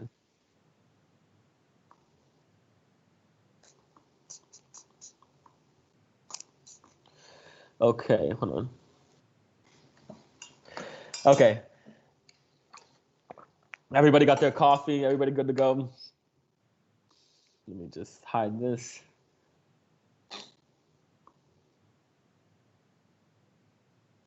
Okay. All right, so heart and pericardium. So he talks a lot about the mediastinum, so we're going to break them down. I put the cadaveric images that are associated with these structures throughout the PowerPoint, so you'll see that, and then we'll go through that as we carry on. But yeah, feel free to let me know if you have any questions in between, as usual, and stop me whenever you would like. Okay. So yeah, here are the objectives. We'll talk about them throughout the lecture. So I'm just going to skip them right now. Okay. Mediastinum. Okay, so we talked about the mediastinum. Remember, this is basically the image this is just almost the same image that we talked about before. Remember, the sternal angle is going to be attaching from the second rib, going all the way in between the T4 and T5, right? So again, the sternal angle is going to be attaching from the second rib, and it's going to be going all the way to the back between T4 and T5, right? So that's going to be our sternal angle, right? That's going to be important to note. And what is the mediastinum? Is just basically going to be this area that's between basically the 2 pleural sacs, right? And it's going to be the pleural sacs, basically the lungs, right? So it's going to be the areas between the lungs. That's going to be the mediastinum, right? And we have lots of structures in between there, which we'll talk about in all of its divisions. We'll talk about that a lot as well. So that's just going to be just a quick overview in regards to what the mediastinum is. It's just the area in between the lungs, right? That's going to be the mediastinum. Okay, so the boundaries of the mediastinum, again, the sternal angle, the angle of Louis, the sternal plane, whatever you want to call it. This is going to be coming from, again, remember, rib 2, right? So rib 2 from the anterior side is going to be going all the way to the back to T4 and T5, right? So between T4 and T5. Okay, again, here's our phrenic nerve. This is going to be the question you were talking about. Our phrenic nerve, which is going to be, you can't see too well here, but this is going to be located right here. It's going anterior to the hilum, so in front of the hilum, and it's going to go straight down between the pericardium and the pleura of the lungs, and it's going to be innervating the diaphragm, right? So it's going to be innervating this diaphragm right here. So again, phrenic nerve anterior to the lung hilum and between the pericardium and the lungs, right? So I put this little note here for you all. Okay, so yeah, you need to know this slide.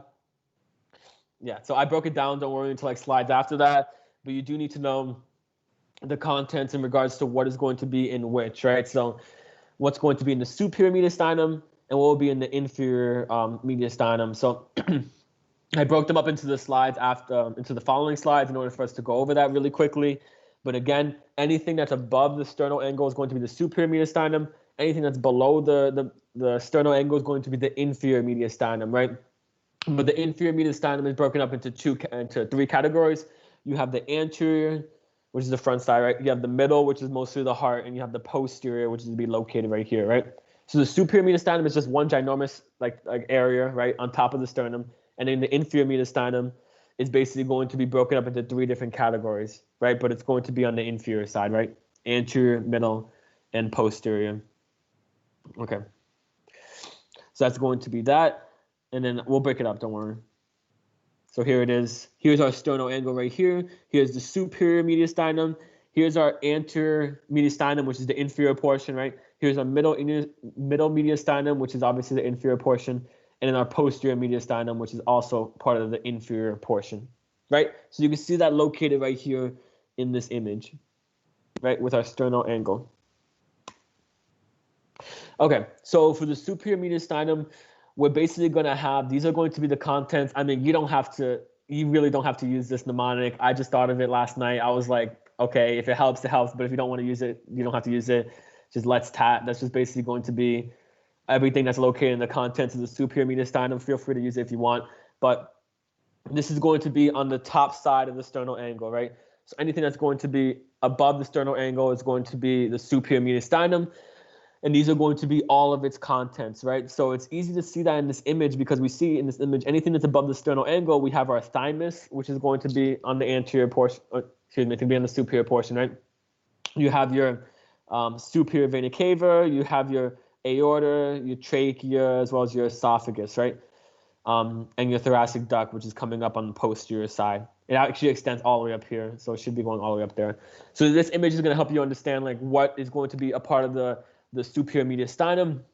And I just put this image right here just to show you what he was talking about in regards to what the left recurrent laryngeal nerve is, like, because I like to explain things like to help you like understand why they're part of the superior mediastinum. So what's happening is like this vagus nerve is actually branching off into the left recurrent laryngeal nerve, which goes under the aortic arch and goes all the way up and supplies the trachea and the larynx, right? So that's why the left recurrent laryngeal nerve is part of the superior mediastinum, right? Because it's coming up. It kind of like goes under the aortic arch, which is really cool, and it just goes up and it supplies the trachea, right?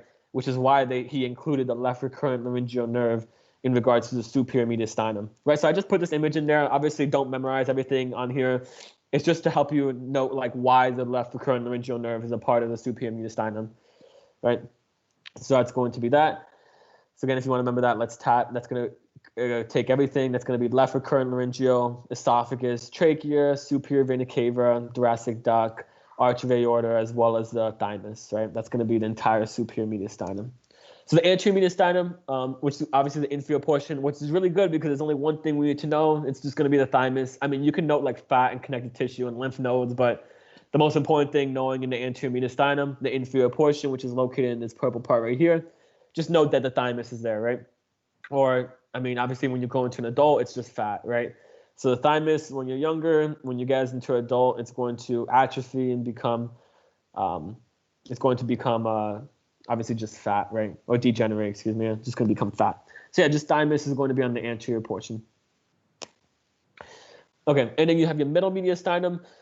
So he talked about this or he put it in the contents before. So you have your pericardium, your phrenic nerves, your heart, your roots of great vessels, your arch vagus, and your main bronchi.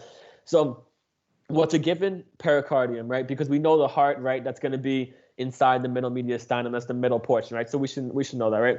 Phrenic nerves make sense, right? Because we know the phrenic nerves is coming right on the sides of the heart, right? And it's coming straight down to go into the diaphragm, right? Which makes sense that the phrenic nerves are going to be associated, right? So it's located right here, right? Which is why the phrenic nerves are located in the middle mediastinum. Again, heart, right? That's another given, right? So that helps us. Roots of the great vessels. The reason why this makes sense is because the roots of the great vessels are going to be attached to the heart, right? So anything like that's going to be attached to the heart is going to be middle mediastinum. So you see these roots right here, just like the root of, like, for example, the aorta, the root of the pulmonary trunk, right? These are going to be associated with the middle mediastinum, right? So that helps. And again, we have our arch of azygos as well as our main bronchi. So the reason why our arch of azygos is associated with the middle mediastinum is I inputted this image. Obviously, you don't need to like know exactly what this is, but this is just to help you to understand why the arch of azygos is associated with the middle mediastinum, is because you see this arch of azygos right here actually dumping into the superior vena cava and into the heart. Right, the arch of azygos is kind of like going into the superior vena cava and then into the heart, which is why it's associated with the middle mediastinum. When we talk about the azygos veins, those are actually going to be a part of the posterior mediastinum, because you see how they're attached basically to the wall. Right, the azygos veins are attached to the wall, but the arch is technically going to be going to the superior vena cava, which is why it's associated with the middle mediastinum. Right. I wanted to input this image in here rather than you guys just memorizing like, oh, like arch of azygos here, azygos veins there. I really wanted you to understand why it's part of the middle mediastinum and why the other one's part of the posterior. So you can see this arch of azygos right here. It's going to be on the middle mediastinum, while the azygos veins are going to be on the posterior, which we'll talk about later on. And then our main bronchi, which is just going to be obviously located here, but just main bronchi are going into the lungs, right? So that's going to also be associated with the middle mediastinum because they're going right into the lungs, right? Again, like we talked about this, the middle mediastinum is bound superiorly by the transverse thoracic plane, which is the same thing as saying the sternal angle, attaching from rib 2 to T4 and T5, and inferiorly, it's going to be bound by the diaphragm, right? It contains all this, like we talked about in the last slide. And then lastly, we have our posterior mediastinum. So the posterior mediastinum, the best way I remember is going to be date. It's usually dates, but he didn't put sympathetic trunk in there. I don't know why, but it is also associated with the posterior mediastinum, so I just put the images here. Remember, I won't put any cadaveric images that aren't on the slides. So again, this is also testable material, these cadaveric images. So here's the sympathetic trunk and its ganglion, right? And those are also going to be associated with the posterior mediastinum. But again, date, it's going to be descending aorta, located right here. Azygos and hemiazygos veins, right? Because those are going to be on the body wall, right? Azygos vein and the hemiazygos vein. But remember, the arch of azygos is going to be on the middle mediastinum because it's going into the superior vena cava and dumping into the heart, right? So that's why that's in the middle. And you have your thoracic duct and esophagus, right? Thoracic duct, which is for lymphatics, and your esophagus as well, which is going to be on the posterior side. Right, so that's going to be your posterior mediastinum. And again, I inputted this image. He had this at the end of the lecture, but I wanted to put it in the beginning or associate it to something that was when we were talking about it. For example, like azygos, like this is going to be our azygos vein basically dumping into our superior vena cava, and superior vena cava just dumping into our heart, right? This is going to be the heart over here. Right, so this is going to be azygos, arch of azygos coming in and dumping into your superior vena cava, right? And then here's our hemiazygos veins right here, hemiazygos dumping into our azygos veins, right? So again, hemiazygos and accessory hemiazygos veins are going to be dumping into azygos vein. Azygos vein is going to dump into the superior vena cava, right? All right, so for the so that was going to be all the mediastinal portions, right? So he talks a little bit about the external chest wall. So I would just note that the heart It's going to be located within the fifth intercostal space, right? So right here, like the apex of the heart, excuse me. Yeah, so like the pointy edge, the pointy part of the heart towards the left side this is going to be the apex. This is in between or located within the fifth intercostal, right? So I would note that. He said that during lecture. And again, just know that the pericardium is going to attach to the diaphragm. It actually has a ligament that the pericardium of the heart attaches to the diaphragm too. So obviously when you breathe, your diaphragm, for example, expands, right? And then basically then exhales. Your heart is actually moving with it as well, right? Because your pericardium is attached to your diaphragm, which is pretty interesting, right? So when you're breathing, your heart is moving as well. Okay, so which of these are not located in the middle mediastinum, right? So obviously the inferior portion, the phrenic nerves, the pericardium, the azygos vein, the arch of azygos, the roots of the great vessels of the main bronchi. Testing your knowledge here.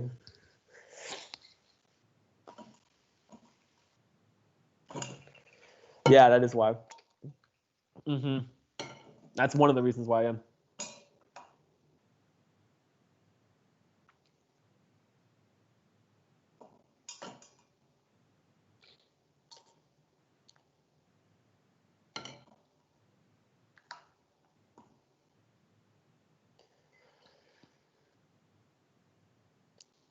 I'll give you a few more seconds.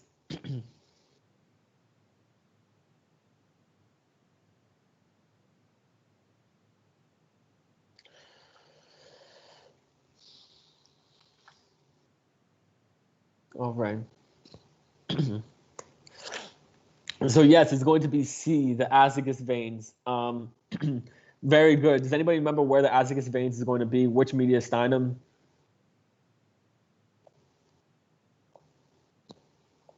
Yeah, the posterior. Yes, the posterior mediastinum, right? Because it's attached to the body wall. But the arch of azygos is dumping into the SVC, which is why the superior vena cava, which is why it's going to be part of the middle mediastinum, right? And I included all these options. So A, B, D, E, and F are all going to be part of the middle mediastinum, right? This is going to be the odd one out, right? Good job with that one. Okay, so for the development of the heart, again, like we talked about this in the last lecture, but I wanted to reiterate it, which is why I talked about it earlier. What was the mnemonic for what? Oh, the middle. I didn't have a mnemonic for the middle mediastinum.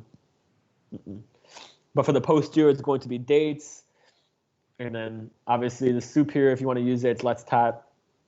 But that's going to be that. It's if you want to use those. I just thought about those. Dates is actually one that's actually really good, though. A lot of people use that one for the posterior mediastinum. Okay, so you have development of the heart, right? So development of the heart, you're going to have from outside to inside. It's going to be the fibrous pericardium and then the serous pericardium, right? So again, we talked about this in the last lecture. The serous pericardium entails the parietal as well as the visceral, right? So we don't get confused. Like the fibrous pericardium just surrounds the heart, but the serous is going to contain the parietal and the visceral. Right, so when they say serous pericardium, just know it's going to be parietal and visceral, and fibrous pericardium is just going to be surrounding the outside of that. Right, so I noted that there. Okay, so heart exposed. So you have the superior vena cava and the inferior vena cava into the right atrium, right? So we know this is the superior vena cava draining like the superior portion of the body, and the inferior vena cava draining the inferior portion. You also have, which we'll talk about later, your coronary sinus. Your coronary sinus is also going to drain into the right atrium. So you have three things that are draining into your right atrium. You have your superior vena cava, your inferior vena cava, as well as your coronary sinus. Your coronary sinus is going to be draining the blood of your heart, basically, like the blood that's actually supplying your heart so that it works, basically, because your heart needs, obviously, arteries and vein supply, basically, for the heart itself in order to function.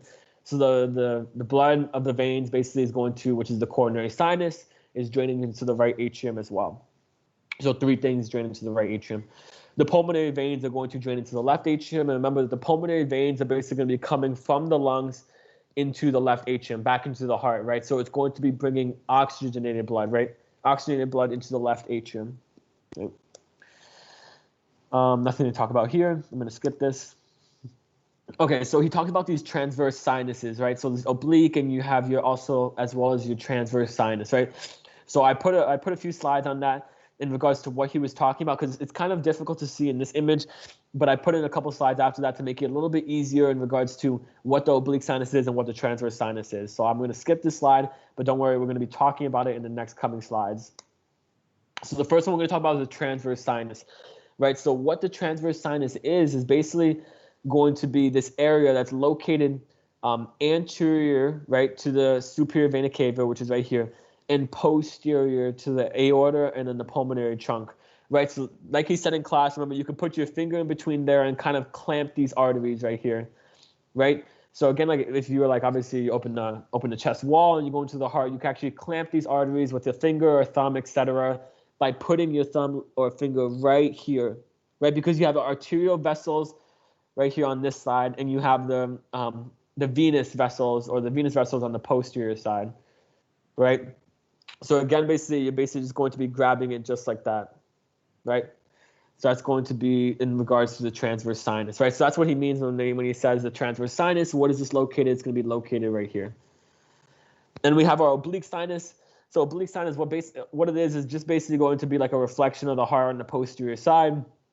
It's just going to be this thing that's located right here. So this is an image I feel like helps us a lot. Like this is the transverse sinus, right? You can pinch right here these two arterial vessels in regards to the venous vessel right here, right? And this is going to be the oblique sinus, which is just going to be bordered by the pulmonary veins and the IVC. So I would note the borders of it. The borders of the oblique sinus will be the pulmonary veins and the inferior vena cava, right? So that's going to be just like how this line is drawn, right? This green line. This is going to be the oblique pericardial sinus. Right, so those are going to be those two. And then we have on the posterior aspect, again, like we said, the coronary sinus drains into the right atrium, right? Because we have our superior vena cava, our inferior vena cava, and our coronary sinus all draining into our right atrium, right? Coronary sinus is just going to be taking the venous supply or the venous blood from our heart into the right atrium, right? That's going to be that. Again, so for the base of the heart, just know that we typically have like 2 pulmonary arteries and we have typically 4 pulmonary veins. So obviously this picture is for your reference. You don't have to memorize these things, but this is just showing you you see that there's going to be 4 pulmonary veins, like these 2 red ones, and then these 2 red ones over here. You see these 2 red and these 2 red. Those are going to be the 4 pulmonary veins, and you typically have 2 pulmonary arteries, which would be this blue right here and then this blue right there. Right, so those are just going to be the typical outlines, which is why you see these 4 little holes, which would be associated with the pulmonary veins, and these 2 holes right here, this one, as well as this one, which is going to be associated with the pulmonary arteries. Hey, Justin, quick question on that, actually, because there's 5 lobes for the lung. Which pulmonary vein is, like, I guess, like, merging to kind of create that, like, the 4 pulmonary veins? Yeah, so for the pulmonary veins, what's actually happening is that it's actually 2 going into each side, but they make lots of branches, right? So obviously when they turn into the two arteries going into each side, they're going to turn into bunches of branches that are going to supply their respective lobes. So it's not like you have like a third one for the third lobe. I mean, you could, obviously, which is why they vary. You don't always have 4 pulmonary veins, but typically you're mostly going to have 2 on each side going to each lung. Obviously, you got more or less, but then they're going to have branches as well, which is why it's kind of variable. But typically you're going to have 4 pulmonary veins, regardless of having like 3 lobes on the right side and then 2 on the left. Okay, so because each pulmonary veins coming from like each kind of like a superior inferior lobe, right? Because there's 4 of them. Do you see what I'm saying? Yes, yeah, but yeah. So there is 4 of them, yes, but there's 2 on one side and 2 on the other. So yeah, they're kind of like coming from like a superior inferior type of portion, but okay. In regards to like which ones are going exactly to like the middle lobe, I'm guessing what your question is. Yeah. It's kind of variable. Like it's honestly like it's not like that you could have another branch, which is why, like I said, typically it's 4 pulmonary veins, but you could have, for example, 3 pulmonary veins on one side, each supplying a lobe. Like, you know what I'm saying? So that's not like a relationship he's really gonna want us to hone in on. Okay. No, just know the typical, and typically it's going to be 4. Okay, thank you. Yeah, for sure. Gotcha. Okay. Nothing too much to talk about here. I'm going to skip this slide because we're going to hone in on this a lot more.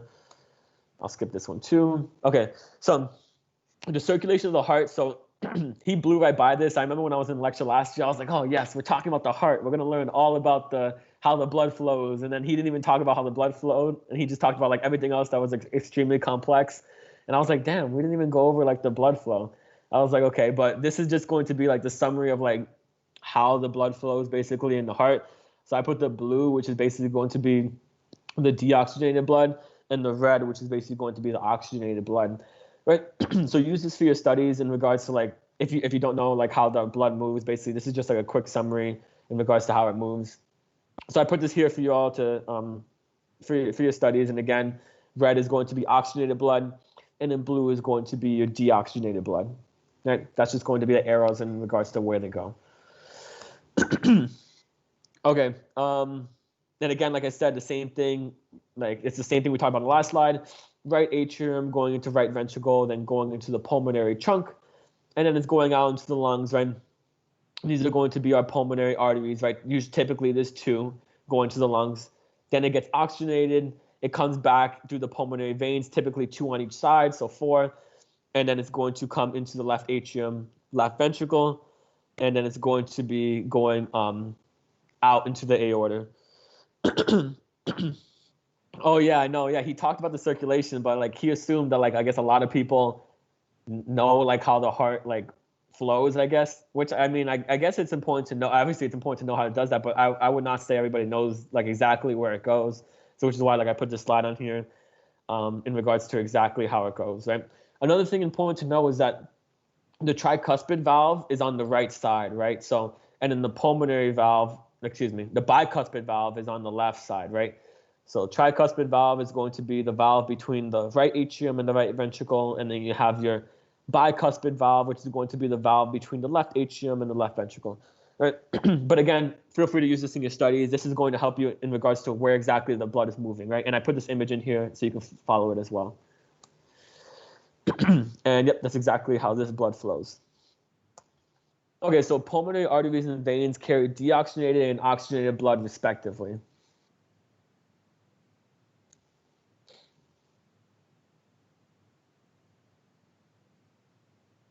True or false?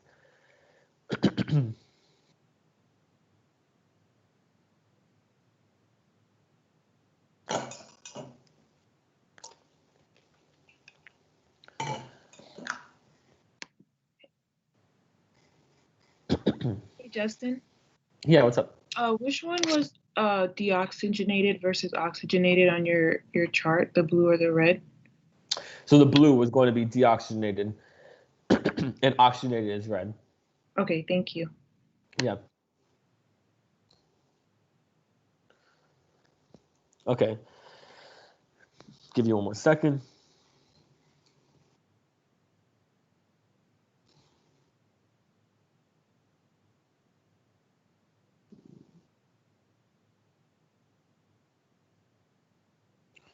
Okay. Yep, it's going to be true, right? Yes, true, because the pulmonary arteries and veins are going to be carrying deoxygenated and oxygenated blood respectively. So again, what's happening is that our deoxygenated blood, obviously from our body, is coming through the superior vena cava, the inferior vena cava, as well as the coronary sinus, which is just for the heart, right? It's dumping all into the right atrium, right? It's just dumping all into the right atrium, and eventually this blood is going to be going to the right ventricle through the tricuspid valve, right? Once it goes through there, the right ventricle is going to go into the pulmonary trunk, which is right here, and it's going to go out the pulmonary arteries, right? Pulmonary arteries are actually going to be deoxygenated blood because it hasn't gone to the lung yet, right? And then once it goes into the lung, it comes back through the pulmonary veins, which is going to be oxygenated already because the lungs are like, oh, I already oxygenated it, like you're good to go. Then it comes back to the pulmonary veins, dumps into the left atrium, past the mitral valve, also known as the bicuspid valve, goes into the left ventricle, and then goes out the aorta. Right, so that's basically how the heart flows, and that's going to be in regards to deoxygenated and oxygenated blood. Excuse me. Okay, so the coronary arteries are going to originate from the aorta, right? Which makes sense, right? So when your blood is just pumping out your left ventricle and out of your aorta, right? The heart needs some arterial supply as well, right? Because your heart needs to function, right? The heart's not just gonna give all the blood to the rest of the body. It needs some for itself, right? Which is why when the blood gets shooting out like the aorta, like at extremely high pressure, it's actually you actually have holes in your aorta, which are going to pick up some of the blood, right? Obviously, because some of the blood's gonna shoot out and some of it's gonna go into the holes. and those are going to be your coronary arteries, right, supplying the rest of your heart, right? So that's why you're going to have like these holes that are located in the aorta, right? Those are going to be your coronary arteries. Okay, so this is going to be the posterior view. So you'll have to note its tributaries. I mean, I'll talk about this a lot more in the next upcoming slides. So this is definitely how you're understanding the coronary circulation, the typical one, right? Because obviously he showed us a slide basically how like coronary circulation is variable, right? You can have different branches, but he does want you to know the typical one. And this indeed is going to be the typical one. These are going to be all of the branches in regards to the coronary artery, the right coronary artery and the left coronary artery. I broke them up into the slide, into like 2 slides after this, I think, in regards to the right coronary artery and the left coronary artery in order to help you remember what the branches are going to be. So I'll skip onto that, but feel free to take notes on that. Oh yeah, and then he also put this slide in there. Remember that whenever he says anterior interventricular artery, that's the same thing as saying LAD, which is just the left anterior descending. So that's just going to be this anterior interventricular artery, right? It's the same thing as saying left anterior descending. The reason why it's the same thing is because it's coming off, this is the left coronary artery, right? Right here. And it's splitting into this left circumflex artery and your left anterior interventricular, right? This is your LAD, or your left anterior descending, right? They call this like the widowmaker, because obviously if this gets severed, right? If the left anterior, the LAD gets severed, your left ventricle obviously is going to be deficient of oxygen. And if your left ventricle is not pumping, you will not make it, because obviously the left ventricle is extremely important. It's obviously probably like one of the most important chambers in regards to obviously pumping the oxygen and blood into the aorta, right? So if that's not functioning, then that's why they call it like a widowmaker, right? And then you have your left marginal artery. All right. So that's the same thing, right? That's your left anterior descending. Your posterior interventricular is the same thing as saying your posterior descending artery, right? So that's going to be, here's your right coronary artery coming on the posterior side, and then here's your posterior interventricular artery, right? So you see that right here, right coronary artery giving an SA nodal branch, and then wrapping around the posterior side and giving the posterior interventricular artery. It also gives a right marginal. Don't worry, we'll talk about this a lot more in the upcoming slides. Okay, so yeah.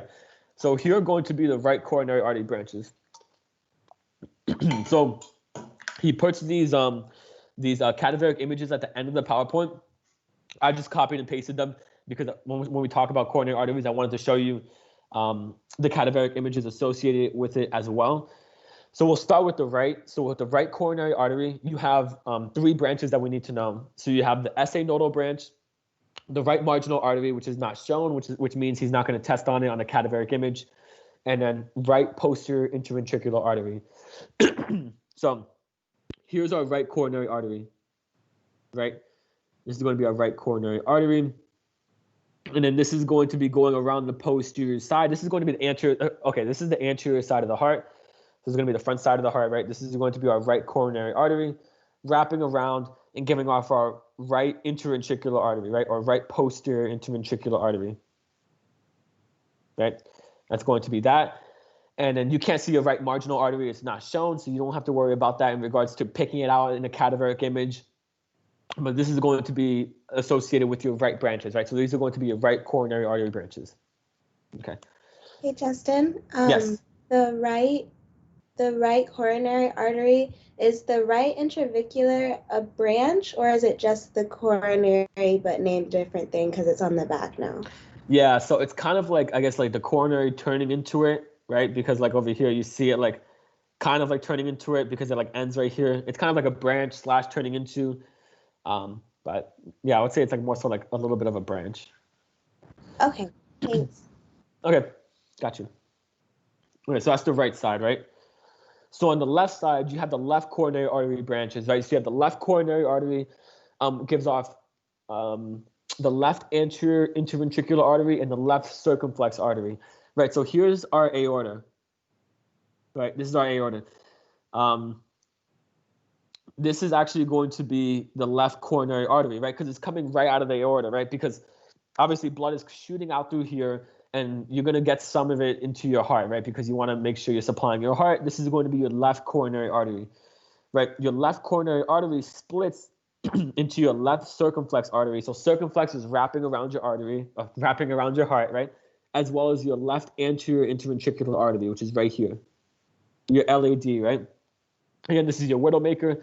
And then you have your left circumflex artery giving off your left marginal artery. So when it like wraps around this circumflex branch, when it wraps around, it gives off a left marginal artery. We don't need to identify it on a cadaveric image because he did not point it out. But obviously, we still need to know it because he did talk about it in the slides before. So I would still note it even though it says it's not shown, right?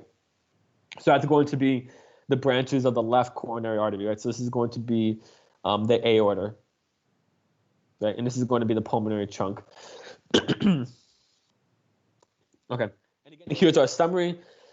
So basically what this is, we have our coronary artery and its branches. Feel free to use this for your studies. This is the same exact thing that we talked about, our right coronary artery having 3 branches that we need to know. The SA nodal, the right marginal, and then the right posterior interventricular artery. Our left coronary artery has our LAD, right?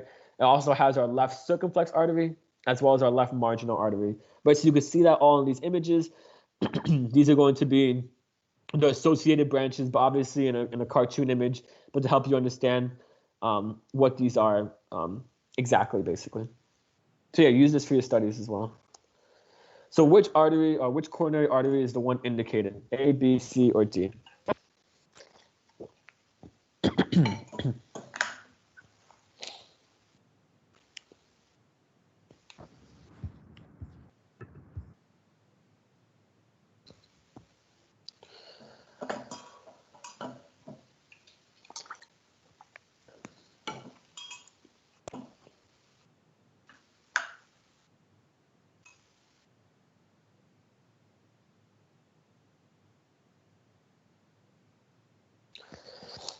Okay, give you one more second.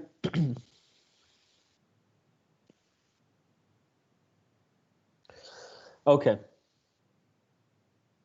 So it's going to be, yes, indeed, it's going to be A, the right posterior interventricular artery, right? So once you like see the heart a little bit more in its cadaveric images, you're going to understand their branches a little bit more, right?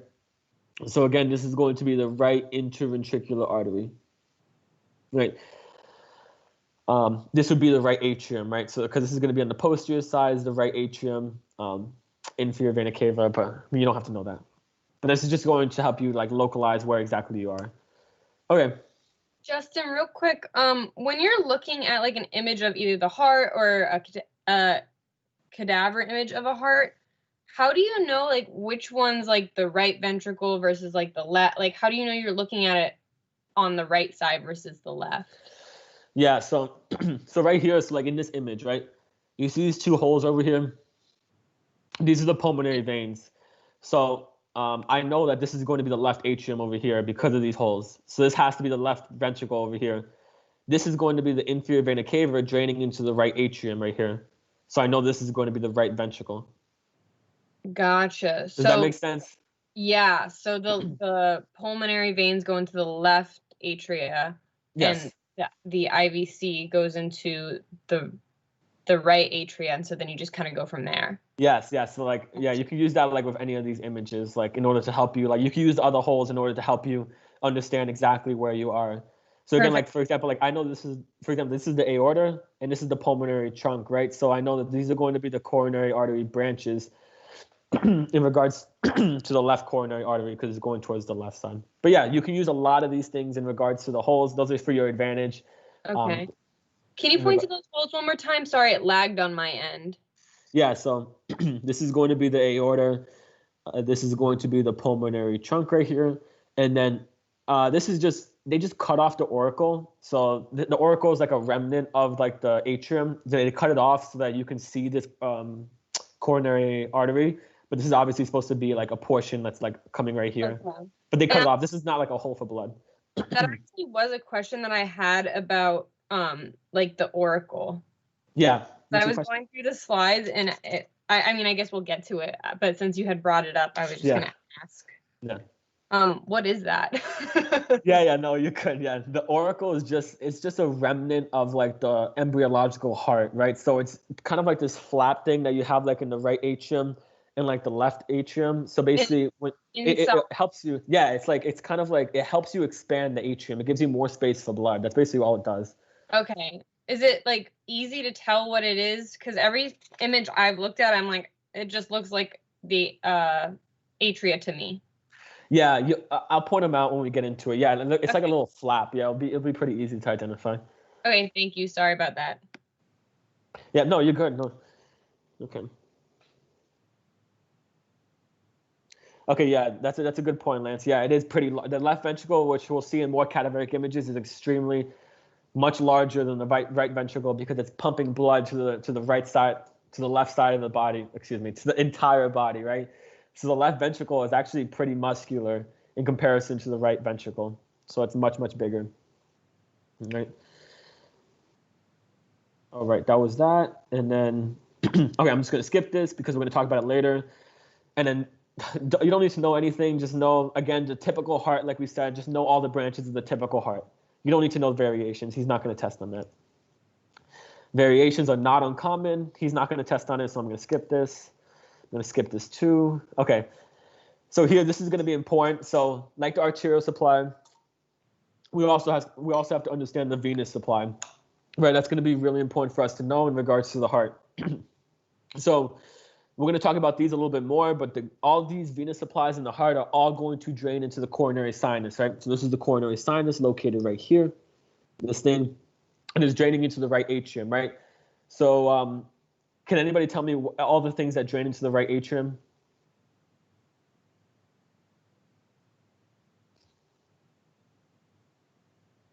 And you can just like type it or say it. Yeah, IVC, yeah, SVC, and then coronary sinus. Yep. So 3 things are going to drain into the right atrium, and in the left atrium, we just have the pulmonary veins, right? The pulmonary veins is just going to be draining into the left atrium, right? So this, it's going to be important for us to note that the coronary sinus is on the posterior side of the heart, right? So if you see a cadaveric image, right, and you see a coronary sinus, you know you're on the posterior side, right? Because the coronary sinus is only going to be on the posterior side of the heart. So that's another landmark you can use, right? The coronary sinus is on the posterior side of the heart and it's going to drain in the right atrium, right? So we'll talk about these great cardiac, left marginal, small cardiac, all of these as on the next coming slides. Okay, so now that we talked about coronary sinus, I just copied and pasted the images that he put later on. Here's our coronary sinus, right? So that's how I know, okay, we're on the posterior side of the heart, right? This has to be the posterior side of the heart on this side because this is going to be the coronary sinus, right? These are going to be the pulmonary veins, right? So these 4 things, they're kind of like easy to identify, right? So you know that this is going to be in the left atrium, right? So this is going to be the coronary sinus. Here's our coronary sinus dumping into the right atrium, located right here. It's the coronary sinus. And then, yep, that's going to be that. Yeah, so this is going to be the coronary sinus. Okay, so for the anterior view, so it's going to be important for us to understand not only the veins, but like what the veins run with. So what I mean by that is that like the great cardiac vein is going to run with the anterior interventricular artery. So again, like I'll show you on this slide, like here's our coronary sinus, right? Which is going to be giving off our great cardiac vein, our left marginal. This one is not too high yield.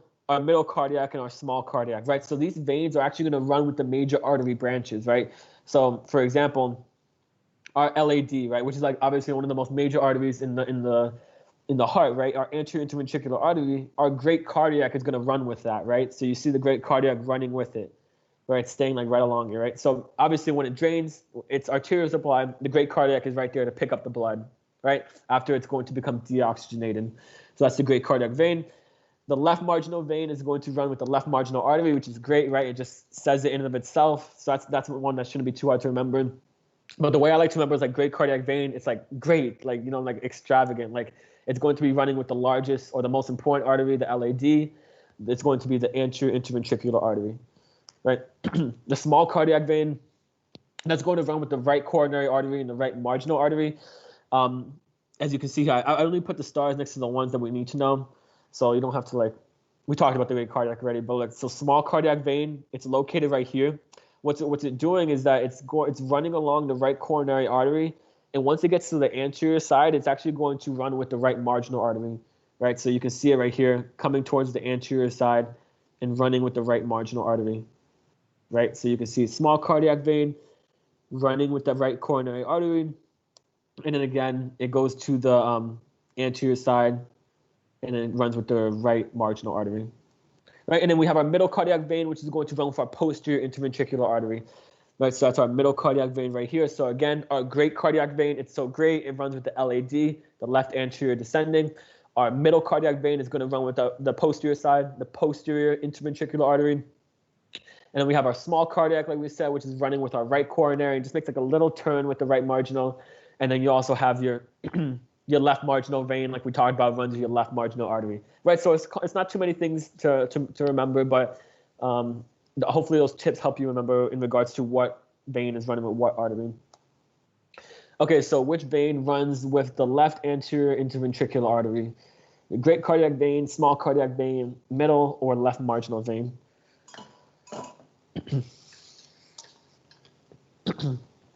Also, memorizing the veins with what they run with is an easy way to memorize the veins, right? And it's also important to note, like I said, all these veins are going to drain into the coronary sinus. The coronary sinus is going to drain into the right atrium, right?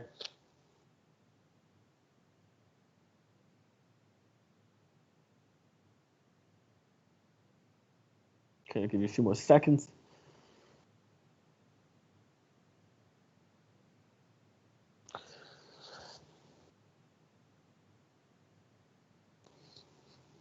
Okay, so it is going to be, yes, indeed, A, the great cardiac vein, right? So great cardiac vein, it's so great, it's running with the left anterior descending, also known as the left anterior interventricular artery, right? And again, this is a note, all the veins in the heart are going to drain to the coronary sinus, which drain into the right atrium, right? So here's our right atrium, which we'll talk about. So the right atrium basically is going to be divided into a rough area and a smooth area, right? So the rough area, you're actually going to have pectinate muscles, right? So those are these little muscles right here. That's why they're called rough area, right? You're only going to have pectinate muscles in the right atrium. You have some in the left atrium, but it's very little. But the right atrium is going to have the pectinate muscles. So that's the rough area of the right atrium. And then you're going to have the smooth area, which is just going to be the interior portion. It's going to be divided by this thing called the crista terminale. Right, so this crista terminale, which is located right here, crista terminalis, is going to be separating the rough part, which is the pectinate muscles, from the smooth part, which is the inferior or the interior portion, of the right atrium, right? Because this is the smooth part. Again, remember, note that the rough part is going to be the pectinate muscles, and then you have the smooth part, which is going to be the interior, and the part that is separating that is called the crista terminale. Right, the crista terminale is going to separate the rough from the smooth part in the right atrium. And again, I put these slides in here. I just copied and pasted them. Right atrium. So this is the auricle, right? So you can see it. It's like this little like flap thing, right? So you see this flap right here. That's your right auricle. Or yeah, this is going to be your right auricle, and this is going to be your right atrium. In order to help you remember that is because you look at this and you're like, okay, I see this thing and I see this thing. I'm like, okay, this has to be the superior vena cava. This has to be the inferior vena cava, dumping into the right atrium, right? So this has to be the right atrium. You see what I'm saying? And then this is just the auricle of that, right? The auricle, remember, again, is just basically a flap that is going to expand with when there's extra blood in the right atrium in order to help it pump more blood. But it's basically just going to be an embryological landmark, basically, from the embryological heart. That's what it is. That's the auricle. Okay. And again, we talked about this already, but remember that the division between the rough area and the smooth area, the rough area is the pectinate muscles, and then the smooth area is going to be the interior portion of the heart, divided by the crista terminale, right? And again, here is going to be what drains into the right atrium, superior vena cava, inferior vena cava, and coronary sinus are all going to drain into the right atrium. Right atrium goes through the tricuspid valve and into the right ventricle, and then obviously a lot more happens after that. But that's just going to be important for this slide. Okay, so here's the septal wall. So he talked about the fossa ovale, right? So again, if I'm looking at this, let me identify this, right? This has to be the coronary sinus opening right here. This is the superior vena cava, and this is the inferior vena cava. So I know that this is the right atrium. And I know down here is the right ventricle, and then obviously the opposite side as well, right? So the septal wall, basically, which is going to be the wall between the right atrium and the left atrium, is basically going to have this thing that's called a fossa valley. This little circle right here, that's the fossa valley, right? And what that was basically in embryological development is that blood used to be shunted from the right atrium into the left atrium. So you never took blood into the ventricles.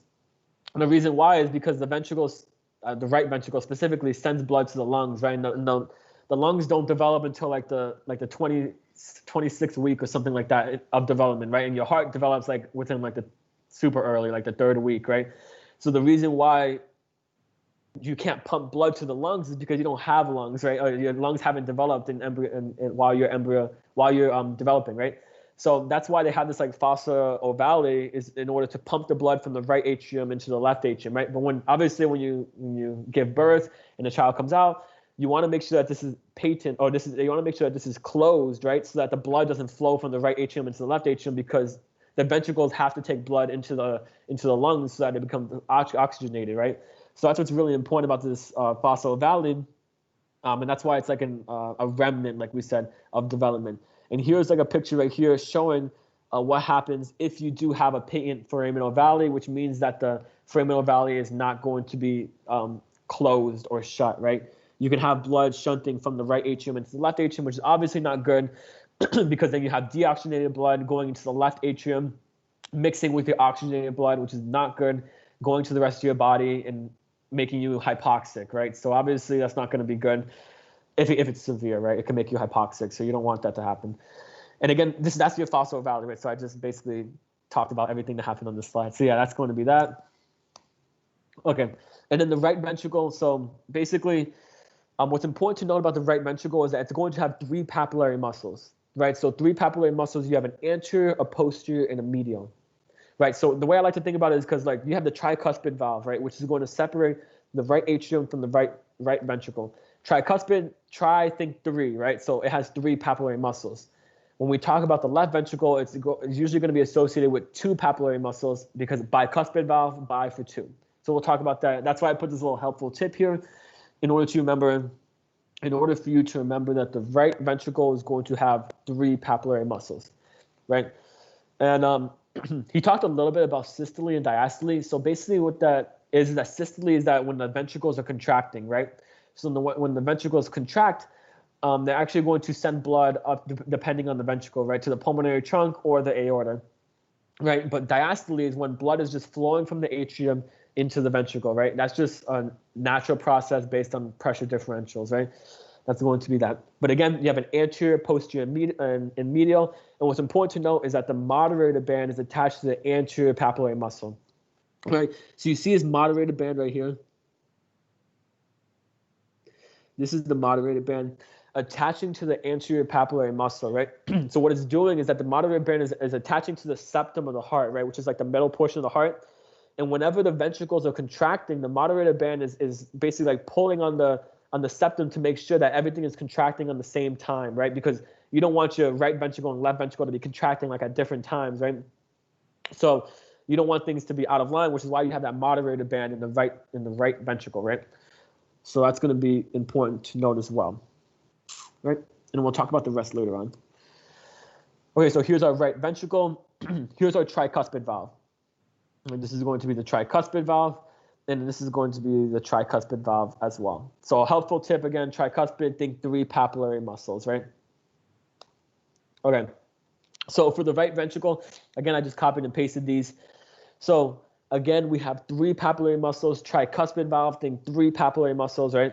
So we know we have anterior, posterior, and medial, right? The anterior is going to have the attachment for the moderator band, which is attaches to the septum of the heart, right?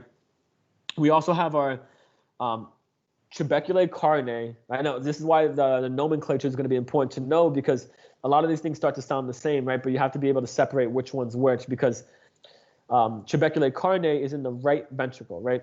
So that's going to be this musculature in the ventricle, right? Trabeculae carinae. You're also going to have your papillary muscles, which are located right here. You see your papillary muscles, right? So trabeculae carinae, papillary muscles. And you have your chordae tendineae, right, which is right here. Chordae tendineae, which are going to attach to your valve leaflets, which we'll talk about later on. And then, again, what's going to happen is that these papillary muscles, right, so if you think about it, okay, these papillary muscles are going to attach to this chordae tendineae, which are attaching to your valves, like your tricuspid valve, right? So what happens is that when these papillary muscles contract, right, what's going to happen is that the chordae tendineae are going to pull on the valves, right? When they pull on the valve, it's actually going to shut them closed because they're kind of like attached to the sides of it, so it shuts them closed so that you don't have prolapse, basically, of the valves. That's going to be very important in regards to making sure you don't have regurgitation of blood going back into the atrium, right? Or as well as prolapse, right? Which is basically just when the valves are going to flap up, right? And be very loose. You don't want that to happen either. So that's going to be the right ventricle, right? The infundibulum, what that is that basically it's called a conus. What that happens is that, remember, like the blood goes from the right atrium to the right ventricle, and then basically it's going to go into the pulmonary trunk, right? When it goes up into the pulmonary trunk, it's going to pass this like smooth portion near the pulmonary trunk, which is called the infundibulum. So this is going to be called the infundibulum or the conus. That's the area between the right ventricle going into the pulmonary trunk, right? It's going to be located right here, like I put it right here. Here's our infundibulum, right? It's just going straight into the pulmonary trunk. It's kind of like the smooth area located right here. Right, so that's going to be the infundibulum. So what is the name of the rough area in the right atrium?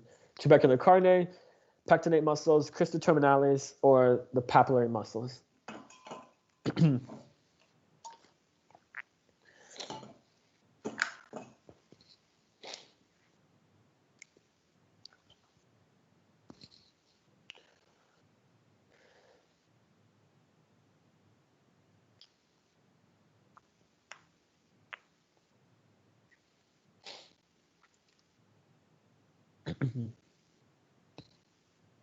Okay, I'll give you one more second.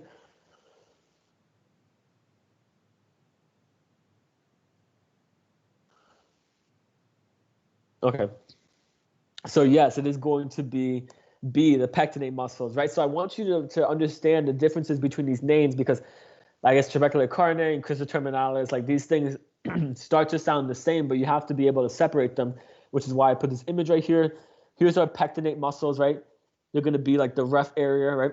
And then separating the pectinate muscles, which is the rough area in the right atrium, from the smooth area is our crista terminalis, right? So this crista terminalis is associated with the right atrium as well, but it's just a separation between them, right? And then we have our right ventricle, which we talked about over here. You have your three papillary muscles, right? Your anterior, posterior, medial.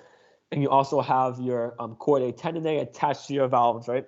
Attached to your, attached to your valve leaflets, basically. So yes, very good job with that, pectinate muscles.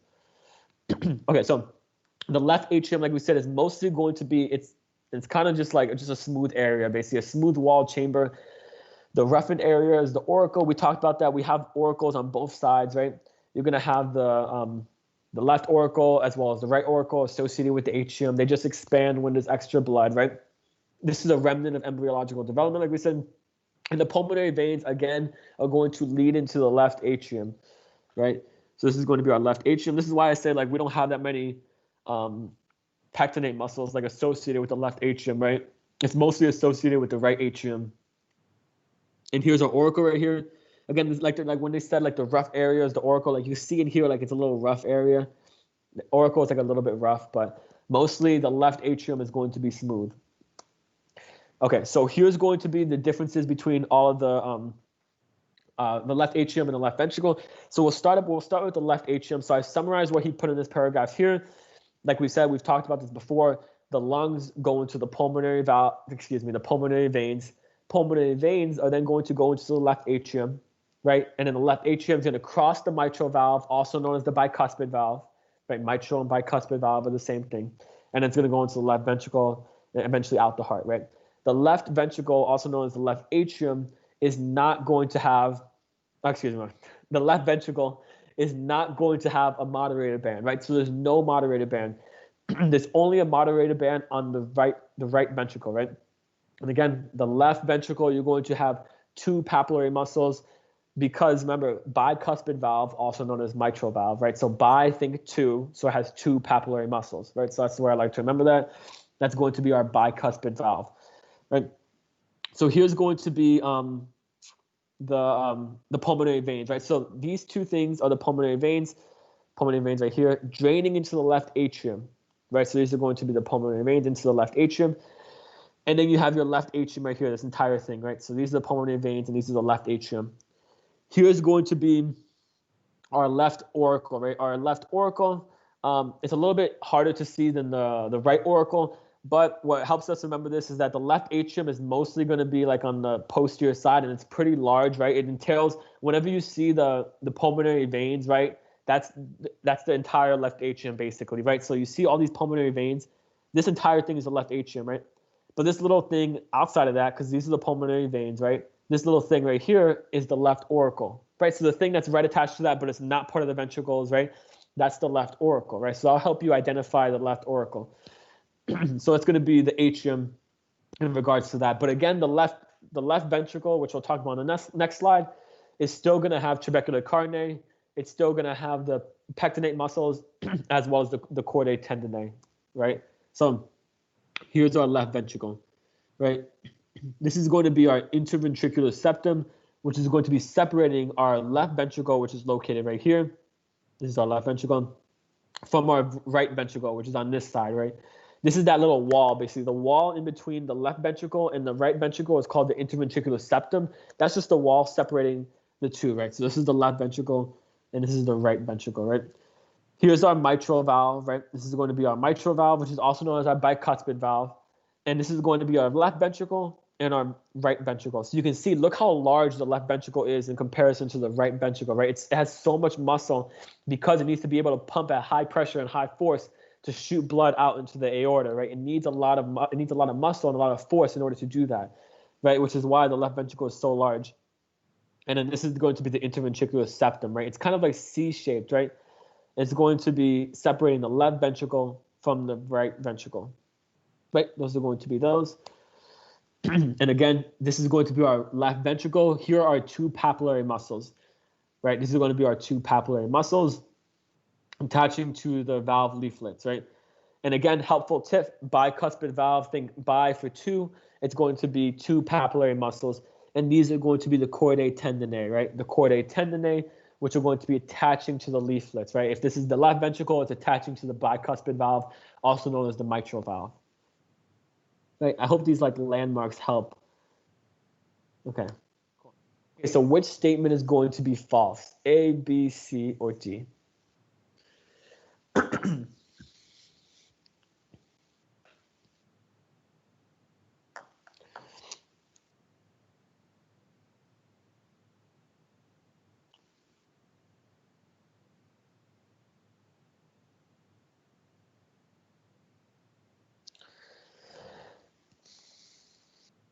It's a kind of tricky question. I'll give you a little bit of time.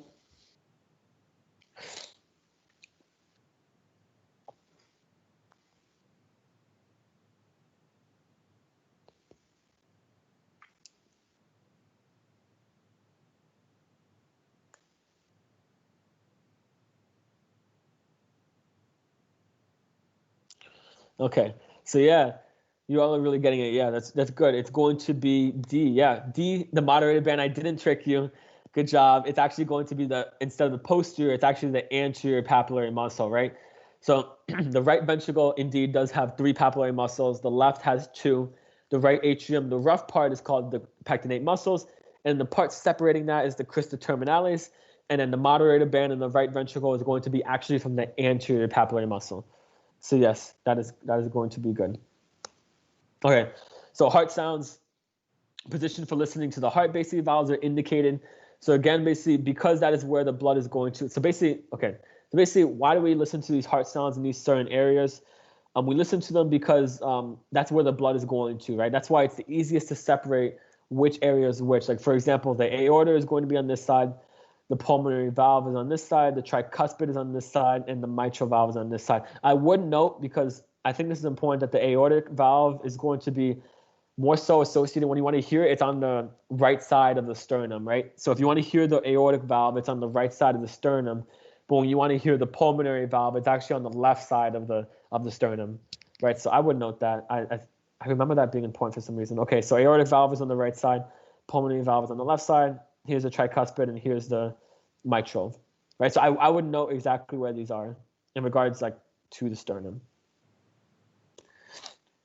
I'm going to skip this because that's what we talked about. Okay, so valve superior view. So basically during diastole, like we said, what happens is that blood is just flowing into the heart. No, blood is basically just flowing into the ventricles, right? So when blood is in the atrium and just going naturally into the ventricles, that's diastole, right? Because that's natural because there's a low pressure differential causing that to happen, right? And then again, depending on the ventricles, you have mitral or tricuspid. And what I talked about before, remember the valves right here. So you can see the mitral valve, right? You can see these chordae tendineae. When they contract, when they pull, they're basically closing the valve, right? So that's what I meant by like when it pulls, it closes the valve, right? And what happens is if these chordae tendineae are not working, your valve can prolapse, right? So this is what prolapsing is when your valve goes up like this, right? That's prolapsing. So you don't want that to happen because then that can lead to regurgitation of the blood going back into the atrium, right? So that's what I was talking about when I said that earlier. Okay, diastole, like we said, so the most important thing is that blood is going to move from the atrium to the ventricles just naturally because of a pressure differential. Yes, the atria contracts, but that's only responsible for 25% of the blood that goes into the ventricle. The other 75% of the blood that goes into the ventricle is just going to be due to pressure differentials, right? Okay, so for pulmonary and aortic valves, so the way I remember this is that both valves are going to have a right and left leaflet, right? And the aortic valve is going to have also a posterior leaflet, and then the pulmonary valve is going to have an anterior leaflet. The way I remember which one has which is because it's the opposite of what you think. Basically, like the aorta has the A in aorta has the posterior, and the P in pulmonary has the anterior. So that's the way like I remember. That's why I put like APPA. If that helps, basically, because aorta has the posterior, while the pulmonary has the anterior. So the A has the P and the P has the A. So it's like the opposite of what you would think. So that's the way I remember it. If it doesn't help, feel free not to use it, but I put it right there. That's to help you understand which leaflets are associated with which valves, right? So again, aortic has the right and left. It also has the posterior, right? While you're going to have the pulmonary is going to have the right and left as well as the anterior. Right, so that's going to be located right here. Again, here's our coronary arteries just draining from the right and left leaflets of the aorta, right? Or coming from there. So here are our leaflets again. So this is another picture in order for you to understand what these leaflets are. So what these leaflets do is basically when the blood is basically let's just say the blood is in the right ventricle, right? And you have your tricuspid valve closed as well as your pulmonary valve is closed, right? Eventually, basically, the pulmonary valve is going to open to allow blood to flow through, right? But the reason why it's closed is because these leaflets come together, right? These leaflets, what I'm talking about, is the right, left, and the anterior leaflets come together and close the valve, right? That's what these are. This is why this is the pulmonary valve, and this is going to be associated with the aorta. So this is the aortic with its associated valves. This is going to be right, left, and posterior leaflet, right? This is going to be anterior, right, and left leaflets of the pulmonary and aortic valves, respectively, right? So again, this image helps us understand that a little bit more. So you see a pulmonary trunk right here. Here's this anterior leaflet, and then you have your right and left. And here's the aorta. You have your posterior leaflet, and here's your right and left, right? So you see what I'm saying? They both have right and left leaflets, but the aorta has a posterior leaflet, and the pulmonary trunk has an anterior leaflet. It's right there. Okay, so cardiac valves, there's no systole. Basically, the semilunar valves are open. That's what that means. Semilunar valves. Semilunar valves are just like the pulmonary valve as well as the aortic valve. Those are going to be the semilunars. Those are going to be open, while the AV valves or the AV valves are going to be closed. Like those are going to be your tricuspid as well as your bicuspid valve, right? And that's going to be closed, right? So it's going to be allowing for blood to pump away from the heart, right? That's going to be systole, contracting, right? It's going to be that. Which is why you see, like right here, this is why you look, your tricuspid valve as well as your bicuspid valve as well as your tricuspid valve are closed, right? Because during systole, blood is pumping out these semilunar valves, which are located right here, right, going away from the heart. And again, we've talked about this already, but distally, like we said, is going to be the opposite when the heart is relaxing. That's going to be the semilunar valves are closed and the AV valves are open in order to allow blood to come into the ventricles, right? And again, here are going to be the leaflets of the aortic valve. And again, we've, let's see. Oh, just another helpful tip, like we said, tricuspid valve, 3 papillary muscles, bicuspid valve, bi for 2, so 2 papillary muscles. And again, they're both going to have coordinated tendineae as well as papillary muscles. It's just that the right ventricle is going to have 3 papillary muscles and the left ventricle is going to have 2 papillary muscles. Does anybody remember where the moderator band is going to attach to? Which papillary muscle and which ventricle? Anterior in the right ventricle. Yes, the anterior and the right ventricle. Yes, really good. Okay, so then we have our detailed mitral valve, and here's the mitral valve having the chordae tendineae and then the anterior and posterior papillary muscles, like we've said. Okay, so what is the name of the structure indicated by the arrow? Is it pulmonary valve, aortic valve, pulmonary vein, and then right ventricle, or right ventricle?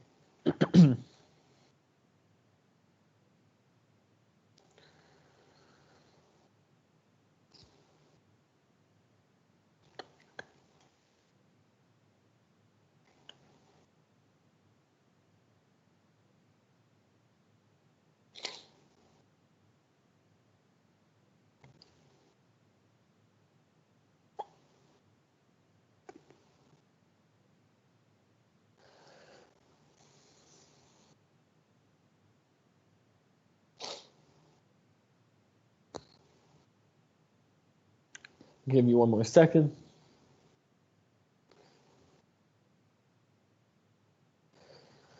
Okay, so yes, it is going to be A, the pulmonary valve, right? So this is going to be the pulmonary valve. This is going to be the aortic valve. And then, yes. Does anybody know what this is going to be? Which ventricle is this one? Or, yeah, I would just call it the ventricle. It's leading to which ventricle? Right or left? Right. Yeah, right. Yeah, so this is going to be the right ventricle, and this is going to be the left ventricle. I mean, obviously going into it, right? These are more so associated with the tricuspid and bicuspid valves. Okay, so conduction system.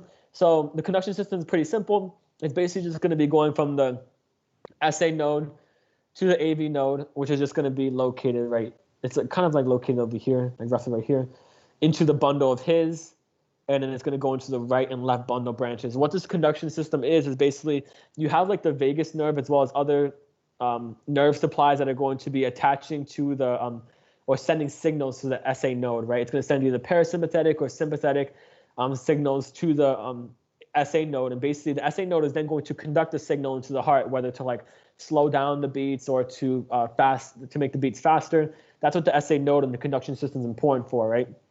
It's going to be sending these conductions down the heart, right, in order to generate contraction basically by these modified cardiomyocytes, right? Because they're not nervous tissue, right? This conduction system is not just nerves basically, because they're just cardiomyocytes that are modified in order to allow yourself to do conduction, do signals. And the reason why that's important is because, like he said, in heart transplants, you can remove the entire heart and put a new heart and not worry about the conduction system, because the conduction system is isolated in and of itself, because it's not nerve supply. It's just going to be modified cardiomyocytes, right? But I would still note the importance of how it flows, right? So SA node to AV node to the bundle of His, and then you have your right and left bundle branches. So I would definitely note that. And the SA node is like kind of located near the superior vena cava right here. So that's important to know as well, where like the location is of that. Again, same thing here, so I'm not going to go over that. Same thing here. Cross-section, not important. I'm going to skip. I'm going to skip this too, because cross-section is not important either. I'll skip this. He said he won't test on this, so I'm going to skip this too. I put on the, and this is like super low yield. I don't even think he said he was going to test on this either. But this is just basically going to be the flow of the heart, basically, in regards to embryological development. But yeah, I don't think there's anything too high yield on this slide. So I'm skipping that. Okay, posterior mediastinum. So again, this is going to be our date, basically, or dates, basically, because the S stands for the sympathetic trunk. So descending aorta, azygos and hemiazygos veins, thoracic duct, and esophagus are all going to be in the posterior mediastinum, as you can see in this image. What I would note here is the segmental branches off the aorta. just know that like the coronary artery, the bronchial, the esophageal, and the posterior intercostal arteries, just know that these arteries are coming off the aorta, right? So as the aorta is pumping blood to the rest of the body, a lot of these branches that are coming off the aorta are supplying things near the thoracic region, right? As well as the heart. They're all coming from branches off of the aorta, right? So for lymphatics, just note that for the left side, the thoracic duct is going to dump into the left subclavian vein, right? So for lymphatics, all the lymph that's going to be drained from the body that's on the left side is going to go to the thoracic duct and drain into the left subclavian. On the right side is actually going to be the right lymphatic duct into the right subclavian vein. So again, associate the thoracic duct with the left side of the body, right? So the thoracic duct is the left side of the body, while the right lymphatic duct, which is not too important, but that's on the right side of the body. What's more important is the thoracic duct being associated with the left side of the body and dumping into the left subclavian vein. And then here are all the things that I copied and pasted. The only thing I didn't talk about too much, I mean, we talked about, these are the intercostal nerves, right? So we talked about these. We talked about the sympathetic trunk already and their ganglia. The thing we didn't talk about too much was the splanchnic nerves, which is right here, as well as the rami, which are located right here, right? The rami are just going to be communicating basically, for example, from like the sympathetic trunk to these intercostal nerves. This is like the rami are just communicating, right? And then you also have your splanchnic nerves, right? Your splanchnic nerves in the thoracic region are actually going to be sympathetic, right? The reason why they're sympathetic is because your splanchnic nerves, which are these nerves right here, are coming off your sympathetic trunk. So it's assumed, obviously, that these thoracic splanchnic nerves are going to be sympathetic, right? The pelvic ones are parasympathetic? Yeah, they are. The pelvic ones are going to be parasympathetic. Thank you. Okay. And then azygos, so we have azygos vein drains into the, we talked about this, the superior vena cava. And again, I've shown these pictures already. Here's our azygos vein going into the superior vena cava. And here's our hemiazygos going into our azygos vein. And again, I'm not going to go over these slides because he inputted all of these slides in the end of the lecture. But as you saw, like I copied and pasted the left atrium, right atrium all into the slides earlier. So feel free to use these again to study. But I wanted to put them with their associated categories early on. So I'm not going to go over them because we already did go over every single one here. Yep, we went over everything here already. Even the coronary arteries. Yep. And then this is low yield. He's not going to test on this, so I'm going to skip that. All of this. But yeah, okay. And that's it. Yeah, the end, he's not going to test on that, so you don't need to know anything on this, on anything here. From like 101 all the way down, like he's not going to test on that. And that's it. All right. Any questions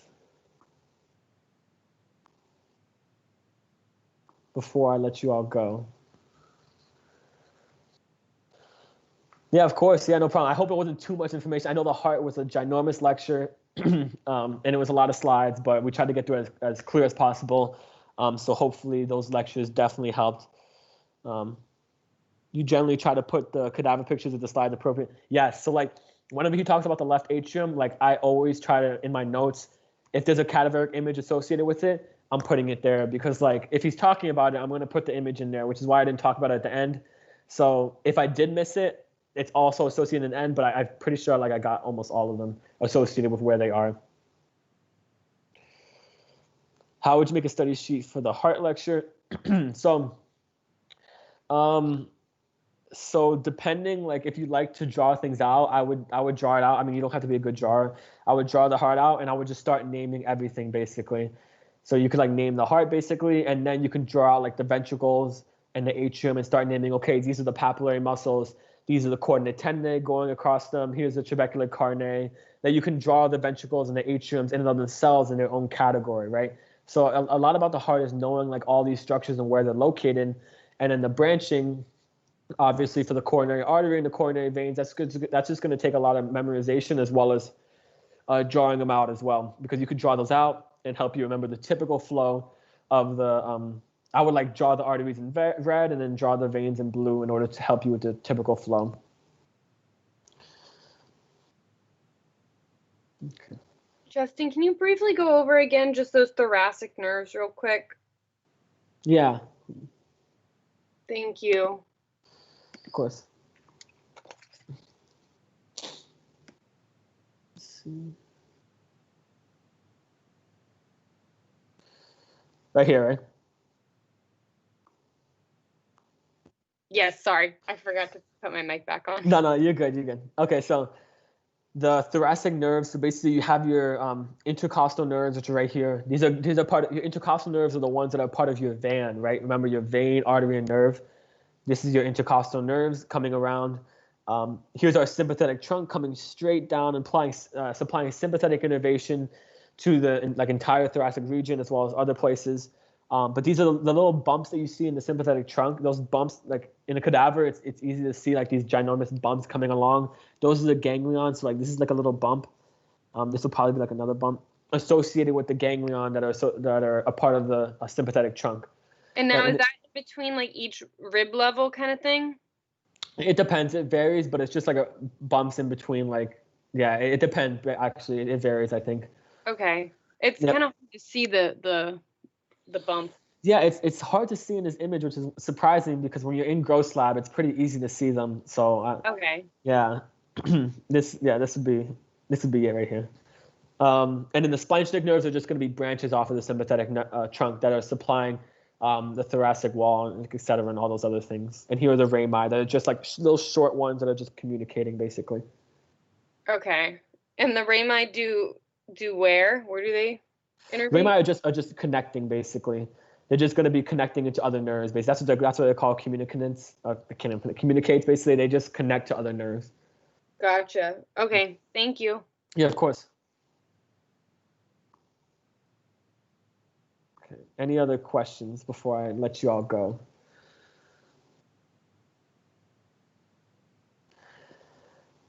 All right. Thank you so much for coming, and I hope the session was helpful. And then take it easy. Good luck with your studies, and keep grinding. Take it easy, y'all.